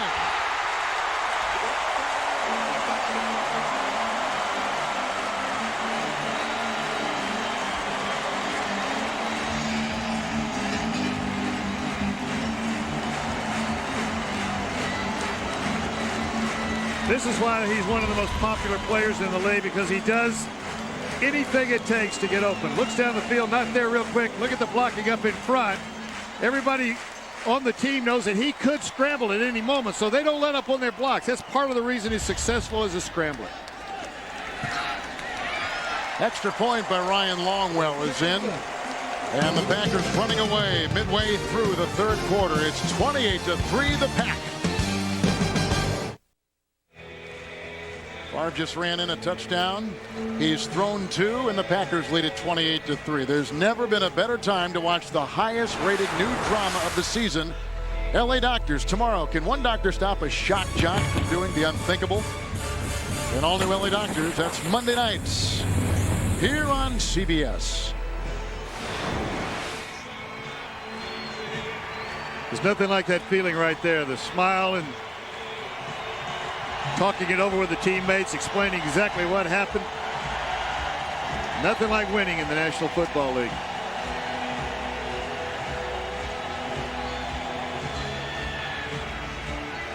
That's the Packers' second rushing touchdown this year, but the first for Favre. And the kickoff by Longwell. And here's Corey Harris, who returned the last one, 52 yards, taking it from his 4 and working it up to the 27-yard line, where he is brought down on the play by Jude Waddy, a rookie free agent out of William & Mary, a 23-yard return. Now you're Baltimore. You're buried 28-3. A good portion of the game left. You got a great comeback quarterback. History would tell you that in Jim Harbaugh, but what do you call now? Well, now I think you really have to get back to the mix of the run and the pass. Don't get into a 2-minute situation right now. The first thing you've got to do is score. You don't want to try to get too much done on the first drive. Just get something on the board and get back in the ball game, and then put your defense out there and hope they can get you the ball back quick. On the 27, 1st and 10, the tight end Kinchin is on the move, and it's a handoff to Priest Holmes, who dances his way up to the 32-yard line and picks up about 3. Now this takes a little bit of time. You're running the ball, the clock's going to keep running, but you've got to get the first score just to get yourself back into it. Otherwise, you're going to see tremendous pass rush, a lot of blitzing, and really just a lot of mistakes by Baltimore, because they're going to have Green Bay knowing what they're doing if they start lining up into 4 wide receivers and throwing the ball. So Ted's doing the right thing here. Just get them back into it. 2nd down from the 32. Harbaugh fires it. Jackson had slipped and was heavily covered at the 41. It's an incomplete pass, which is zipping over his head. Newsom on the coverage. How did Baku and the former Soviet Union get to be an American boomtown? It's the oil. Find oil and you'll find American oilmen. 60 minutes tonight. Then it's Touched by an Angel, followed by the CBS Sunday movie Beauty, starring Janine Turner and Jamie Sheridan in a modern version of Beauty and the Beast. It's all coming up tonight right here on America's Address, CBS. 3rd down and 5. Baltimore has not converted a 3rd down all day. They are 0 of 10. Fake end around. Harbaugh being chased by White. Stops, stutters, looks, hit, throws. Down the sideline. It's caught. Great catch made. Michael Jackson inside the Packers 17. Sharper made the catch on Jackson after a 53-yard gain. What a play by Harbaugh. And this time is Michael Jackson making the play. Earlier in the game, it was Robert Brooks for Green Bay making a play. Unusual call. Fake the reverse, then roll out to the right. Now this is a scramble situation. Quarterback's in trouble. Find a way to get open, and then just making a great play. Michael Jackson, they missed this guy. When he's out of the lineup, it's a weapon that the defenders don't have to defend with the extra cover guy, and therefore they don't get the one-on-one situations with everybody else. Sharper taking the place of Eugene Robinson. They blow that play dead before it has a chance to get going, as Santana Dotson was already in the Raven backfield. Sharper, in the words of Ron Wolf, is their best cover man. Offense number 63 prior to the snap. 5-yard penalty. Still 1st down. Wally Williams is guilty, and like I said, Sharper is probably the best cover guy they've got, at least in the opinion of Ron Wolf, and that's the only opinion that matters here in Green Bay. That's right. An inside guy too, but you need inside people, meaning safeties, the free safety and the strong safety that can cover if you're a blitzing team. If you're going to bring the linebackers or occasionally bring one of the safeties, there's going to be man-to-man coverage with one of the remaining inside safeties. Sharper was beaten for a couple of touchdowns last week in Detroit. 1st and 15 with the penalty. Here comes White. The pass is incomplete, and Harbaugh somehow, some way, got it away. I don't know, but Roosevelt Potts was in his sights, and Reggie White, who has had Harbaugh in his grasp a couple times, especially when Harbaugh played for the Chicago Bears years ago, just about recorded another sack. He's got one already today, does Reggie. Well, he's winning more battles than he's losing over there against Orlando Brown. Roosevelt Potts, though, had a chance. If they could have gotten the ball to him, there was a chance to make 8 or 10 yards and get One down there close on a 2nd down and 15 now. They're going to have to be very careful because I'll guarantee you Green Bay is coming with everything. And why not? Well, nothing to lose right now.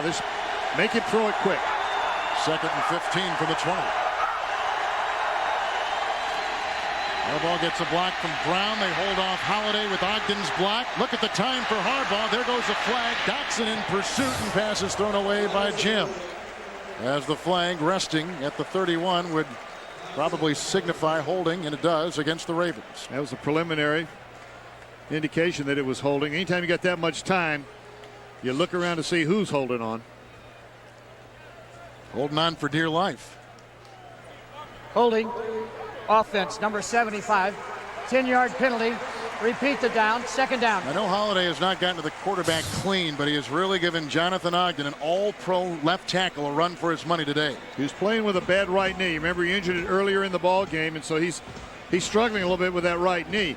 But anytime you see that kind of protection, especially in a situation where Green Bay knew they were going to throw the football, so they were going to get the pass rushing techniques coming up the field.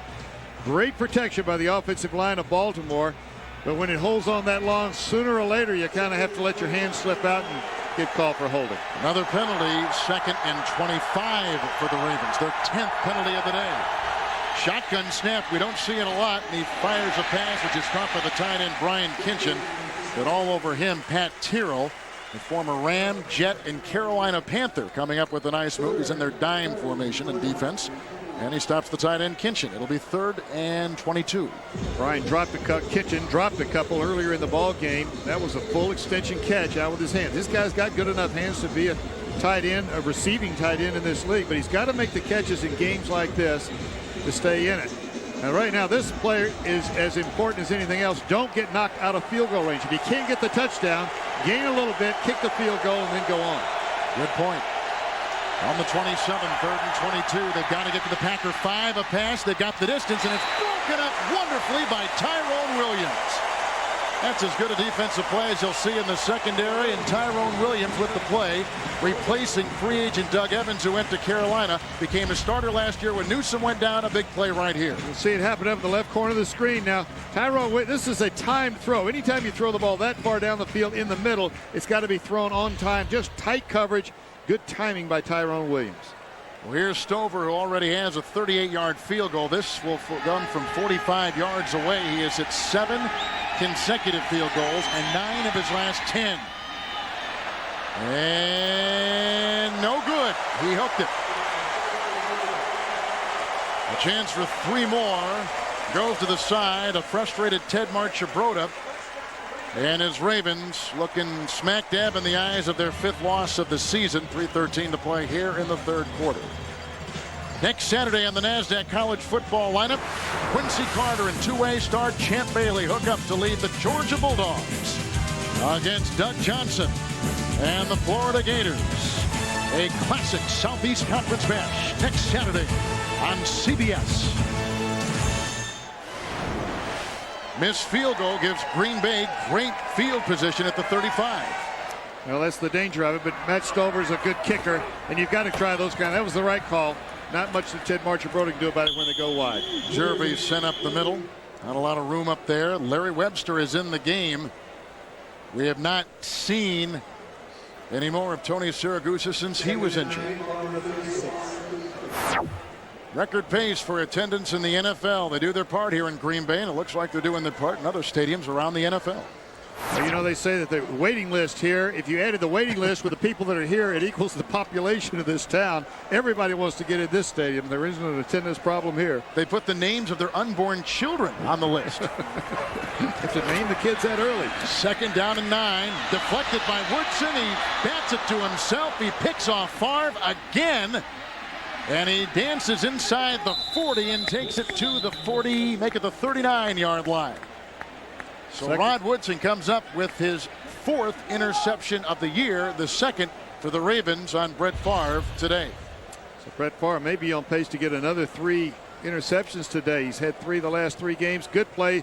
Rod Woodson, forever an all-pro, bats the ball up and then chases the ball. You know, a lot of times you'll go up, you'll knock the ball down, you lose your feet because you just extend everything. That time he hit it, kept his feet, And this is a guy that's been working on some bad knees over his career. He has, but he says now he's in the best shape. The Packers torched him against San Francisco in the NFC Championship game a year ago. And Woodson says now he feels like he's got his knee back after blowing it a couple years ago in 1995 in the opener against Detroit at 3 River Stadium. 1st and 10 from the Packer, 39 for Jim Harbaugh. Eric Rhett is in the game, and a pass looking for Lewis, incomplete. The coverage was supplied on the play by Craig Newsome. Lewis has only caught it twice today for a total of 4 yards. They need far more production from this kid than they're getting so far. Well, you know, he went down a little bit earlier in the ballgame, but he looks like he's back 100% right now. This is the kind of a guy, though, that, of course, they just signed him to the big contract. This is the kind of a guy that can get them and win ball games late because he's got that explosive big punch. He can win it on special teams. He can win it with a big catch. He can win it with reverses as well, carrying the ball. 2nd down and 10. Handoff to Eric Rhett. They traded for this kid with the Tampa Bay Buccaneers, and they gave Rhett the opening day job. But unfortunately, he lost that to Graham, and Graham in turn lost it to Priest Holmes. Holmes now out of the game.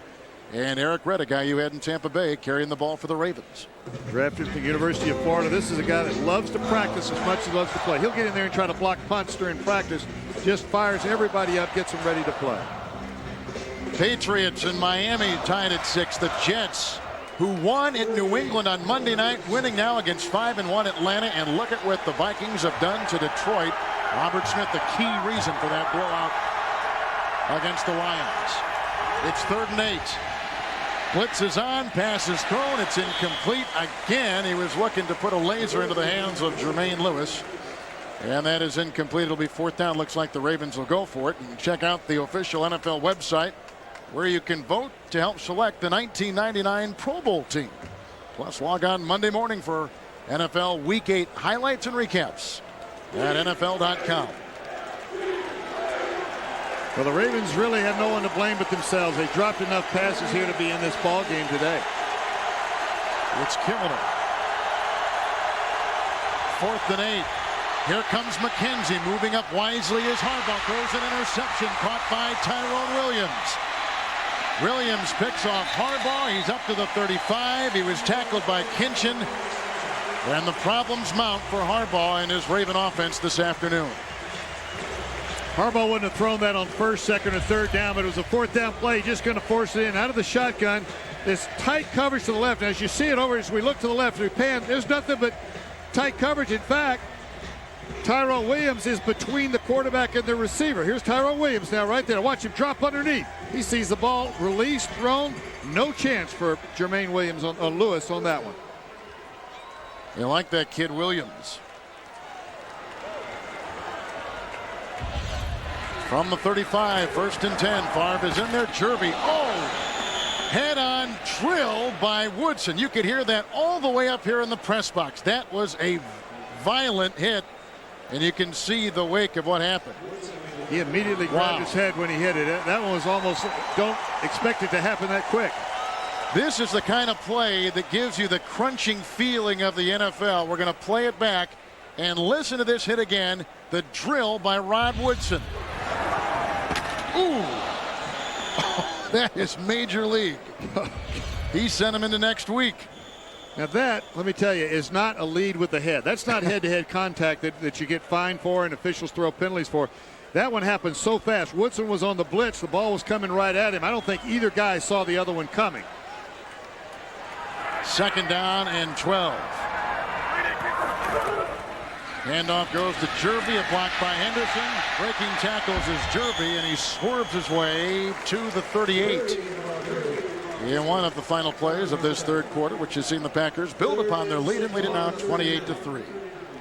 We saw 3 turnovers in 6 minutes with these two teams. This has been a sloppy football game, no question about it. Earl Dotson came out of the ball game after that. Looks like he's limping on an ankle or a knee, got kicked or something, and he's out of the ball game. But this is when you get teams that are handing the ball over to the other and they're committing penalties. Mike Holmgren is really upset about that part of it. That doesn't make you feel good even when you walk away with a winner. You know you got a lot of work to do. It's 3rd and 6. Great time for Favre. Has to get to the 45. Throws a 1st down pass if it's held on to, and it is by Robert Brooks after he took a shot on the play by Corey Harris. And that will take us to the end of the 3rd quarter. Another example of why Brett Favre is so clever. Last-minute throws. That's the end of the third quarter with the score Green Bay 28, the Ravens 3. We'll return to Lambeau Field in Green Bay after this message and a word from your local CBS station.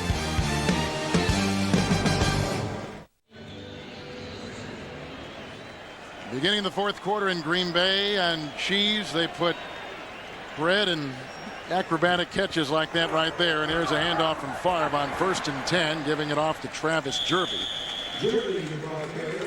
And he picks up a nice little gain of 4, bringing up 2nd down and 6. He came into today averaging 4.5 yards per carry. The NFL norm is about 4.5, rather about 4.0, 4.1 a carry. Well, now is what you want to do is keep handing the ball to that running back, eat up the clock, start to use as much of the time. If you can eliminate 5 plays because you start early in the fourth quarter with a lead like this, using all 40 seconds, if you can eliminate 5 plays, that's 5 exposures to injury to 11 players on your football team.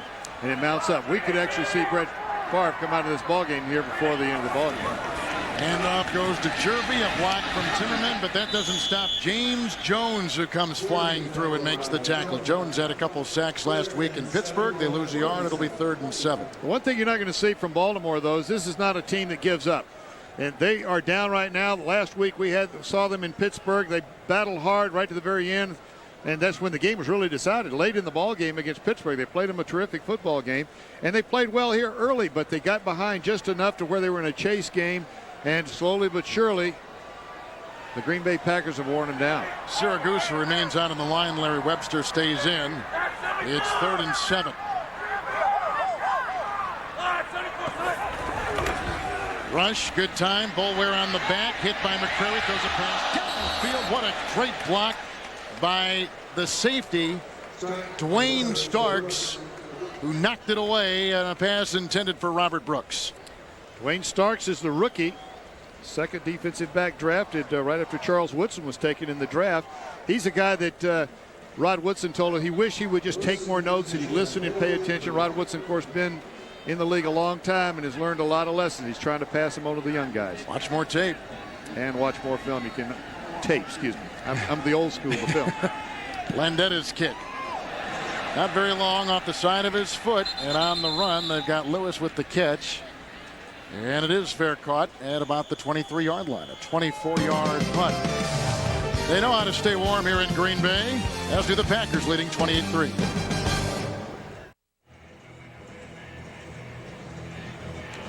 Welcome back to Green Bay, where the Packers lead. A Favre touchdown run, a couple touchdown passes over Baltimore, 28-3. Ravens at their own 23, 1st down and 10 yards to go. Harbaugh still remains in there for the ineffective Eric Zion. Leroy Butler threatening like he's going to blitz, forcing the audible. And that pass deflected by the aforementioned Butler. You called it, and he was in the blitz, and he got around Kenyon Cotton. 2nd down and 10. Tomorrow on CBS, kick off a night of comedy with Cosby. Then Kevin James and Jerry Stiller star in the funniest news show of the year, The King of Queens. Followed by 2 back-to-back episodes of Everybody Loves Raymond, Monday night's #1 comedy. Then the highest rated new drama of the season, LA Documents, Mondays, right here on CBS. 2nd down and 10. Rex running to maybe the 21, but still shy of the original line of scrimmage. Bob Kaburski makes the stop. What do you know about Eric Rett? Well, number one, Eric Rett is full speed all the time. And his mouth's running just about that fast too. But it's not a good. He's a good guy. This is not. It's not a negative thing. But he's a guy that's full speed all the time. But when, for example, on that last play, you know you're getting a pass rush up the field and you pitch wide, he can go full speed. It won't help him because the corners, the defensive ends are coming up the corner, and they're going to contain him. You need to go straight ahead when they're expecting the pass. Try to split the pass rush. 3rd and 11. They bring the blitz. Picked up by Rett. Across the middle, the pass is caught by Jermaine Lewis. Breaking a tackle of Williams, then decked by Newsome, and down he spins at the 32. And shy of a 1st down by about a yard. So they got to punt again, and they have punted a lot today. They have. Well, you mentioned that Eric Rett pitched up the blitz right there. That's the one part of his ball game that's probably lacking a little bit, is picking up the blitz. And that time he gave him a chance, but Lewis couldn't quite stretch for the 1st down. This is the 9th punt of the day for Kyle Richardson. He's gotten a workout. And this one floats high. And fair caught at the 33 by Roel Preston, who to begin this game electrified the crowd with a 71-yard punt return for a touchdown. That got Green Bay on the board at first.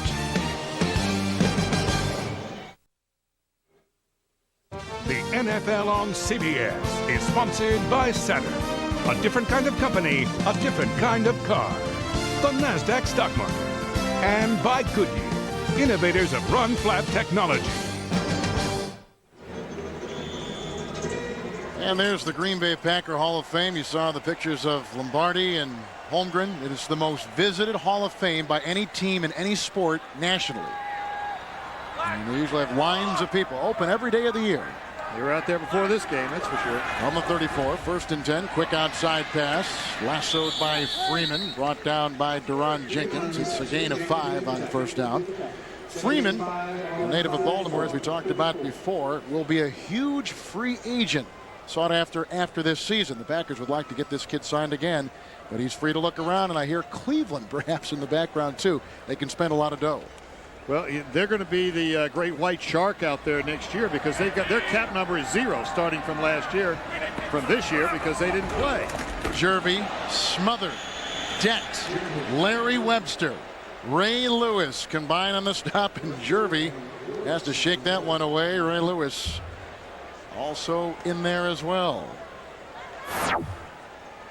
Players coming from California leads the nation in terms of putting NFL players. Not a surprise. In. Well, it's a big state. You know, it's a big state with a lot of high school. There are a lot of good. I lived in Florida a long time. There are a lot of good football players there too. But you know, they seem to congregate really in those states right there in terms of Division I college football players as well as other college. Obviously, the NFL has a lot of players that didn't play Division I but played in smaller schools as well.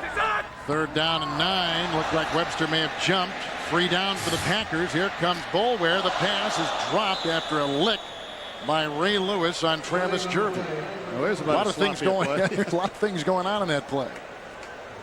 You may see that one on NFL Films bloopers. You can see his microphone, by the way, Offside. right here. Defense, number 90, 5-yard penalty. Repeat the down. 3rd down. And they keep track of the downs. If I can see his hand, see this right there. They have a the referee wears a thing on his hand right there, which keeps track of what down it is.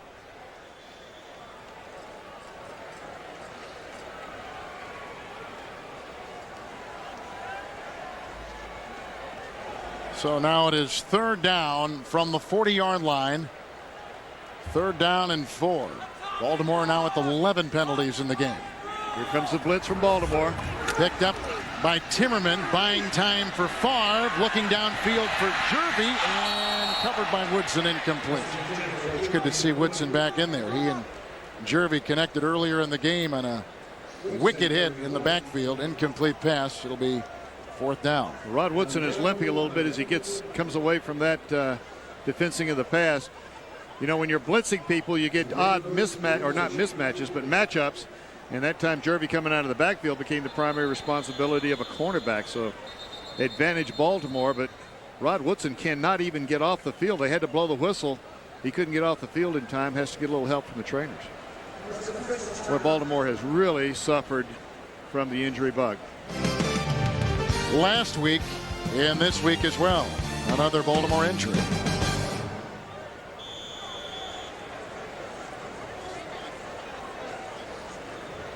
So Landeta will punt on 4th down. Landetta's been busy.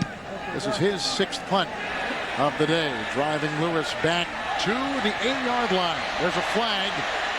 There's a block by Stanton and out of bounds because Jeff Thomason got a hand on him after an 18-yard gain, but it could be all wiped away. It was a 54-yard punt as it stands now by Sean Landeta.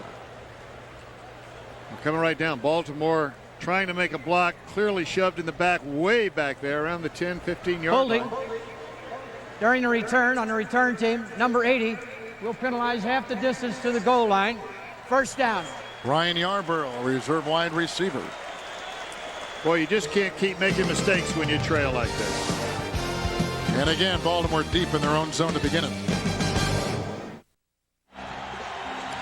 I don't think anybody's left Lambeau Field.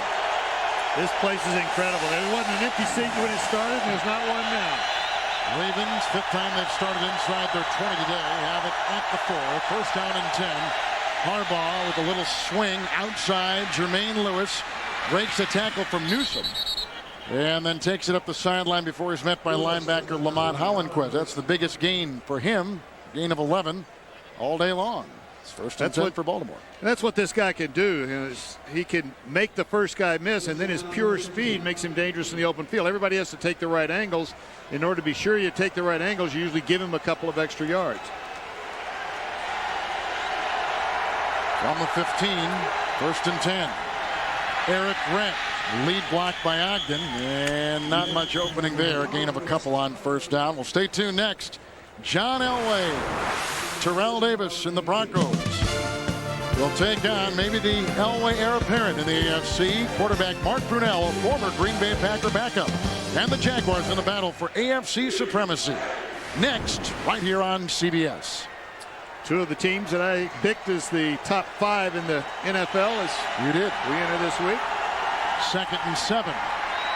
Harbaugh throws. Pass is caught by Lewis. Picks up a first down as he spins to the 26-yard line. And he was working on Tyrone Williams. What a game down in Miami. Bound for overtime, it would seem. The Jets win today, now at 4-3 after losing 30-10 in St. Louis. They've beaten now New England and now 5-2 Atlanta. Atlanta, of course, playing without Chris Chandler. Yeah, Steve DeBerg. Yeah, that's right. And the Vikings are going to go to 7-0. Boy, are they playing great. They may be right now the best team I've seen all season. I think they are. First and 10 from the 26. Handoff, Eric Rett. And not a lot up the middle. Well, I tell you, there's just not a lot of energy on either side of the ball right now. The Baltimore Ravens made that quick handoff. Everyone saw the hole close, and everything got quiet.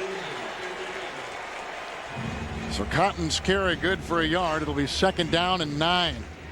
Want to try to get this kid some more time. They're not all that happy with Roosevelt Pop so far. No, well, they didn't think he picked up the protection, the pass blocking very well last week. Kenyon Cotton got a lot of snaps with the first unit during practice this week, kind of signaling to Potts he better kick it in gear. Here comes Butler on the blitz.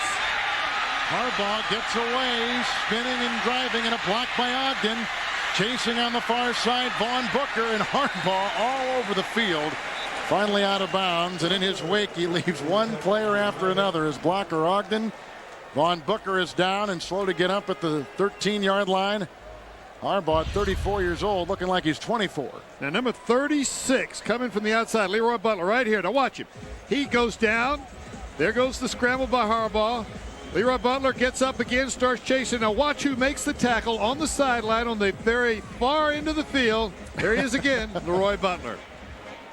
That's hustle. Late in the game, when the game is really secure, you got a starter, a veteran starter playing like this. That's why they're a championship football team. Well, he said all week he wanted a bigger role, and he's gotten a bigger role today. They blitzed him a lot. 3rd down and 7.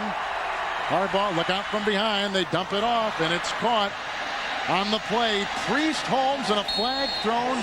There was a block by Michael Jackson at the 45. Holmes, as it stands now, is at the 45 of Green Bay, and it's a 25-yard gain. But let's see what's There's no foul on the play. Flag is picked up. First down. That explains it. That explains it. That leaves the total of 20 penalties called today for 163 yards. 12 against Baltimore for 98. 8 against Green Bay for 65 yards.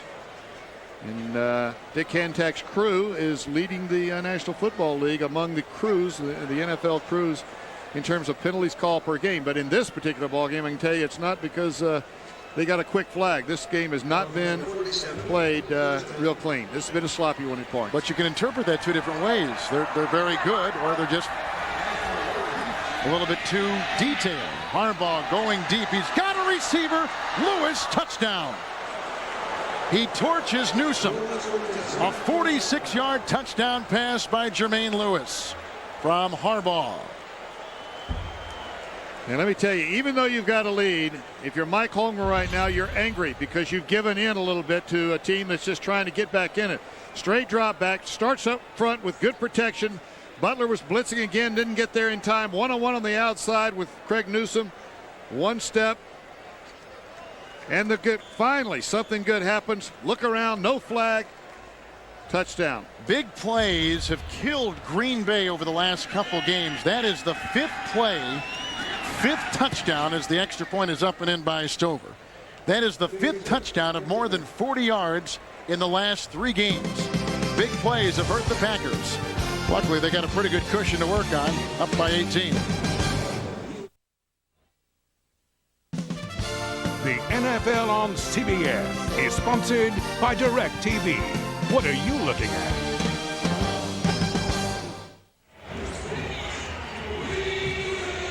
It's Halloween time. It's sure been a scary game for the Ravens. And here's the kickoff by Stover. We thought maybe an onside kick. And Roel Preston from the 8-yard line. A block from Schrader. Got another block on the side. Keeps his footing. And he staggers up to the 31-yard line. Tackle made by John Williams. A 23-yard return by Roel Preston, who for the second time today has to be scraped off the floor of Lambeau Field. He took another wicked hit right there. And so the Packers have it back, leading by 18 with 6:24 to play in the game. As we mentioned, of course, this is eat up the clock time, get the game over with, and don't get anybody hurt on either side of the ball. Baltimore's already suffered a bunch of injuries. Green Bay, of course, with a win. They want to go away healthy now, get ready for next week's ball game. Baltimore is at home against Jacksonville. And the Packers, of course, take on the San Francisco 49ers. The Packers have a killer schedule. San Francisco next week, then at Pittsburgh, and a handoff to Jerby on 1st and 10. He got a block from Freeman, then he's finally wrestled down by Duron Jenkins. The right cornerback picking up 6, 2nd down and 4. So today, with the killer schedule ahead, San Francisco at Pittsburgh, at the Giants, at Minnesota, today took on greater significance for the Packers. Well, every game's important. Every coach tries to drill it into. We only play 16, but they're 4-2. They were 4-2 last year, and they went to the Super Bowl. But 4-2 this year. They had to have this win at home, start to turn things around for the second half. Next week, though, for Baltimore, they're at home playing Jacksonville, the 3rd straight playoff team in a row that they faced. 2nd down 4. Overtime, as you see, New England and Miami. Pump fake pass by Favre gives it to Travis Jerby, who will be close to a 1st down, about a yard shy, setting up 3rd down and 1. Rob Burnett makes the tackle. How did Baku and the former Soviet Union get to be an American boomtown? It's the oil. Find oil and you'll find American oilmen. 60 minutes tonight. Then it's Touched by an Angel, followed by the CBS Sunday movie Beauty, starring Janine Turner and Jamie Sheridan in a modern version of Beauty and the Beast. It's all coming up tonight. Sunday night's lineup right here on CBS. I'm looking around and hear the ticking there. I'm thinking, anyone leave a small package? Well, you've got friends in Green Bay. Oh, this is a great time. How'd you like coaching here? I loved it. These fans here are among the best. I don't want to put a superlative on it, that they're the best, but they're among the best fans around. And now what I mean by that is when you come here, they cheer for their team. They don't get all over you as a visiting team. They would actually compliment you going on and off the field. Good luck today. We're going to go after you, but good luck. It's some stadiums you go in, boy, you get hammered from the moment you get there, but not here in Green Bay. Bob McGinn, who is one of the best NFL writers in the country for the Journal Sentinel in Milwaukee, has had a couple stories over the last couple of weeks about free agency, how it has affected the Green Bay Packers. They've lost Andre Rison. They've lost Edgar Bennett. But this is a team which is going to have 18 players eligible at the end of this season as unrestricted free agents. Travis Jerby, William Henderson, Raymond Harris, Antonio Freeman, Mark Chmura, Earl Dotson. I mean, the names go on and on. It's going to be tough to get all these guys in the fold. Well, you have to pick out the ones you want, and everybody else becomes, pardon me, interchangeable parts. You've got to pick your key guys, the pillars of your team. You pay them what you have to keep them, and then you go after the other guys as best you can. 3rd and about a yard and a half, and Travis Jerby is sent up the middle and tries to submarine for the 1st down. They give it to him up at the 42-yard line. Spotted that one quick in the 1st down, just over the 1st down distance, though. That's what Green Bay wanted to do. Now you will see just more of the same. Look at the smile on this kid. And this is a guy who has one of those chisel bodies, much like He yourself. does. You know. Thank you for noticing. Thank you. West Coast offense. Thank you for thanking me. West Coast offense dictated and taught by Mike Holmgren, who picked it up from Bill Walsh, and he told us yesterday he still talks to Bill Walsh about once a month. Yeah, well, I do too. Occasionally, I came through there before Mike. In fact, Paul Hackett took my job when I left there, and then Mike Holmgren took Paul Hackett's job when he left San Francisco. And there are a lot of good coaches, I being the exception, but a lot of good coaches that have come through that system, and it's the way it is around the league. When one team is winning and they've got a good program, then when another coach is needed, they always look to those programs and try to take coaches from within that system. But because Mike has been here, he's kept the same system here. We were talking earlier, when new players come in, they fit right in and they produce quickly because the system's already in place. Remember that spring of 1992, Mike Holmgren, probably the most sought after, but he interviewed at Indianapolis and St. Louis and all over the NFL. But look at the others that were in that class. Cowher, who went to Pittsburgh. Holmgren here to Green Bay. Bobby Ross. Dennis Green was there. Dave Wannstedt at Chicago. 2nd down and 10. And again, Jervy has a hard time finding anything. Ray Lewis made the stop, but went.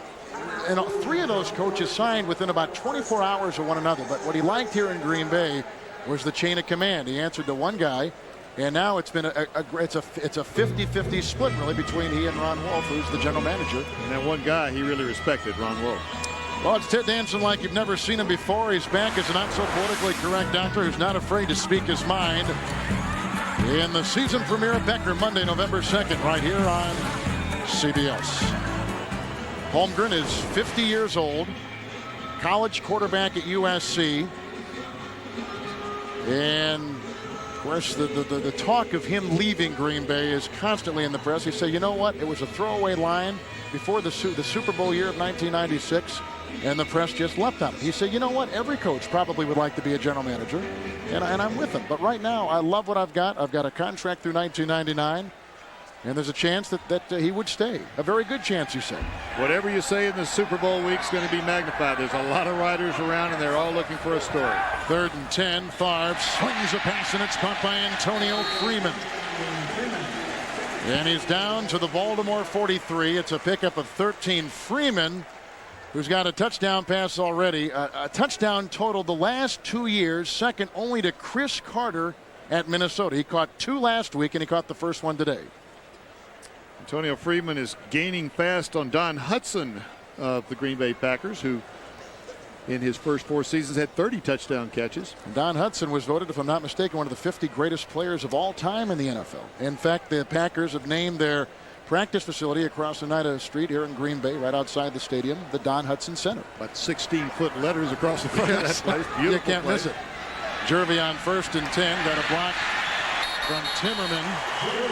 And that opens up a nice little run for Travis Jervy. He's put together a nice little game today. The Packers have not had a 100-yard running game by any individual all season long. Well, part of that's because of the injuries to their running backs, but Travis Jervy is a guy that is capable of it. It's certainly with the offensive line he's got in front of him and with the receivers down the field to help open up that running game. Brett Favre throwing. Jervy today, 27 carries, 77 yards, and that is a career high. I would suspect they'd like to get him 100 today. Just finish this off, keep the ball on the ground, and don't run the risk of getting this guy hurt, Brett Favre. We've reached the 2-minute warning.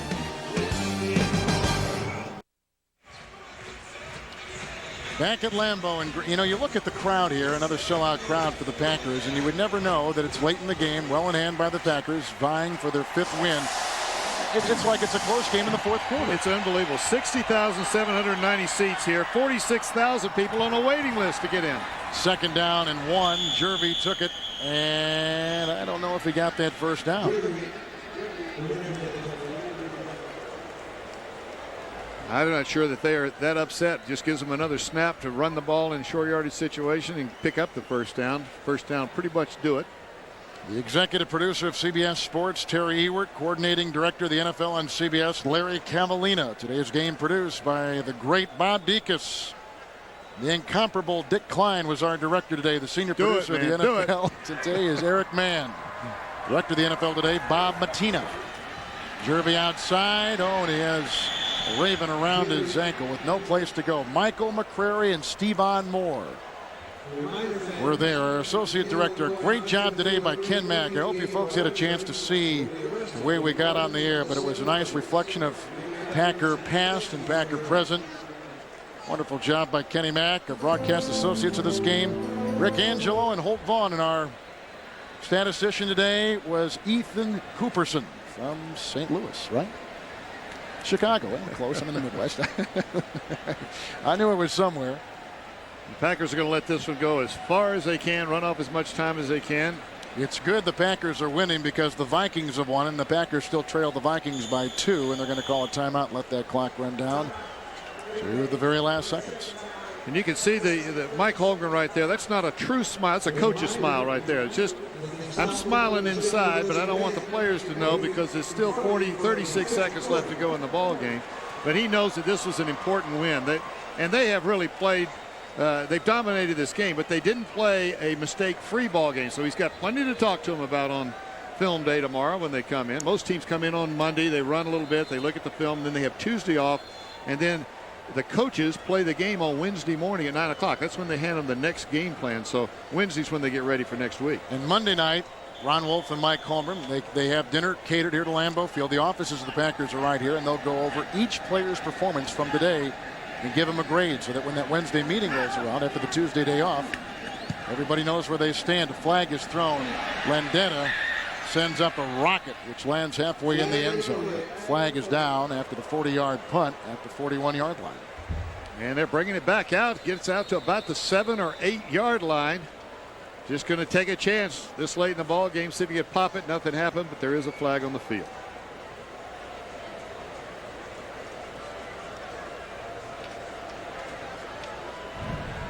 Number 22 lined up off the line of the scrimmage. Illegal formation. That's Derek Holmes, a reserve fullback who the Packers traded for with Buffalo to get when Levens went down. They had to get some numbers in the backfield, and they got this kid Holmes, who still is a little bit behind. It's tough to join a complicated system like this midstream and pick it up, and he's kind of in that learning process still. Well, he is, but on a punt team, honestly, you shouldn't make that kind of mistake. I'm talking offensive. Well, offensively, absolutely. That's exactly where he is. Ted Marchibroda's going to make him punt it again. I kind of flinch a little bit with this decision because these are the kind of plays that you can have an injury, or you could just take the ball and go ahead and get this game over with, get on back to Baltimore and get ready for the Jacksonville Jaguars. But here comes the punt again. They're going to give it one more try, see if they can't put 7 on the score, maybe on a punt return. They got a guy who can do it, Jermaine Lewis. The rush was on right there as well. And Landeta again sends this deep into the end zone. So it'll be out at the 20 on the touchback, and the 45-yard punt by Sean Landeta. And another good way to eat up 9 seconds late in the ball game. Yes. Punt that ball again all the way out of the end zone. And Green Bay's got a lot of things that they needed to do behind them now. Baltimore, on the other hand, a lot of questions they still have to answer. But they still got a lot of good things riding for them. This is not I said last week in Pittsburgh, this team is not that far away. They didn't look as good today, though, as they did last week. They just have backslid a little bit. And that man is on the hot seat, Ted Marchibroda. It'll be the 5th loss. And before the season, Art Modell, the owner, said that he expected or thought this team was capable of a 9-7 record. There's a long way to go, but they're in a pretty deep hole right now. And the record shows that Art Modell has fired coaches in the middle of the season. Sam Rutigliano and Bud Carson back in Cleveland. And you know, the hard facts are, and Ted Marchibroda knows it, that if you don't win ball games, that's an option. But there may not be a nicer man, a finer man than Ted Marchibroda. Absolutely. Now for Sam Wyche, Kevin Harlan saying so long from Lambeau Field, where the final score, Green Bay 28, Baltimore 10.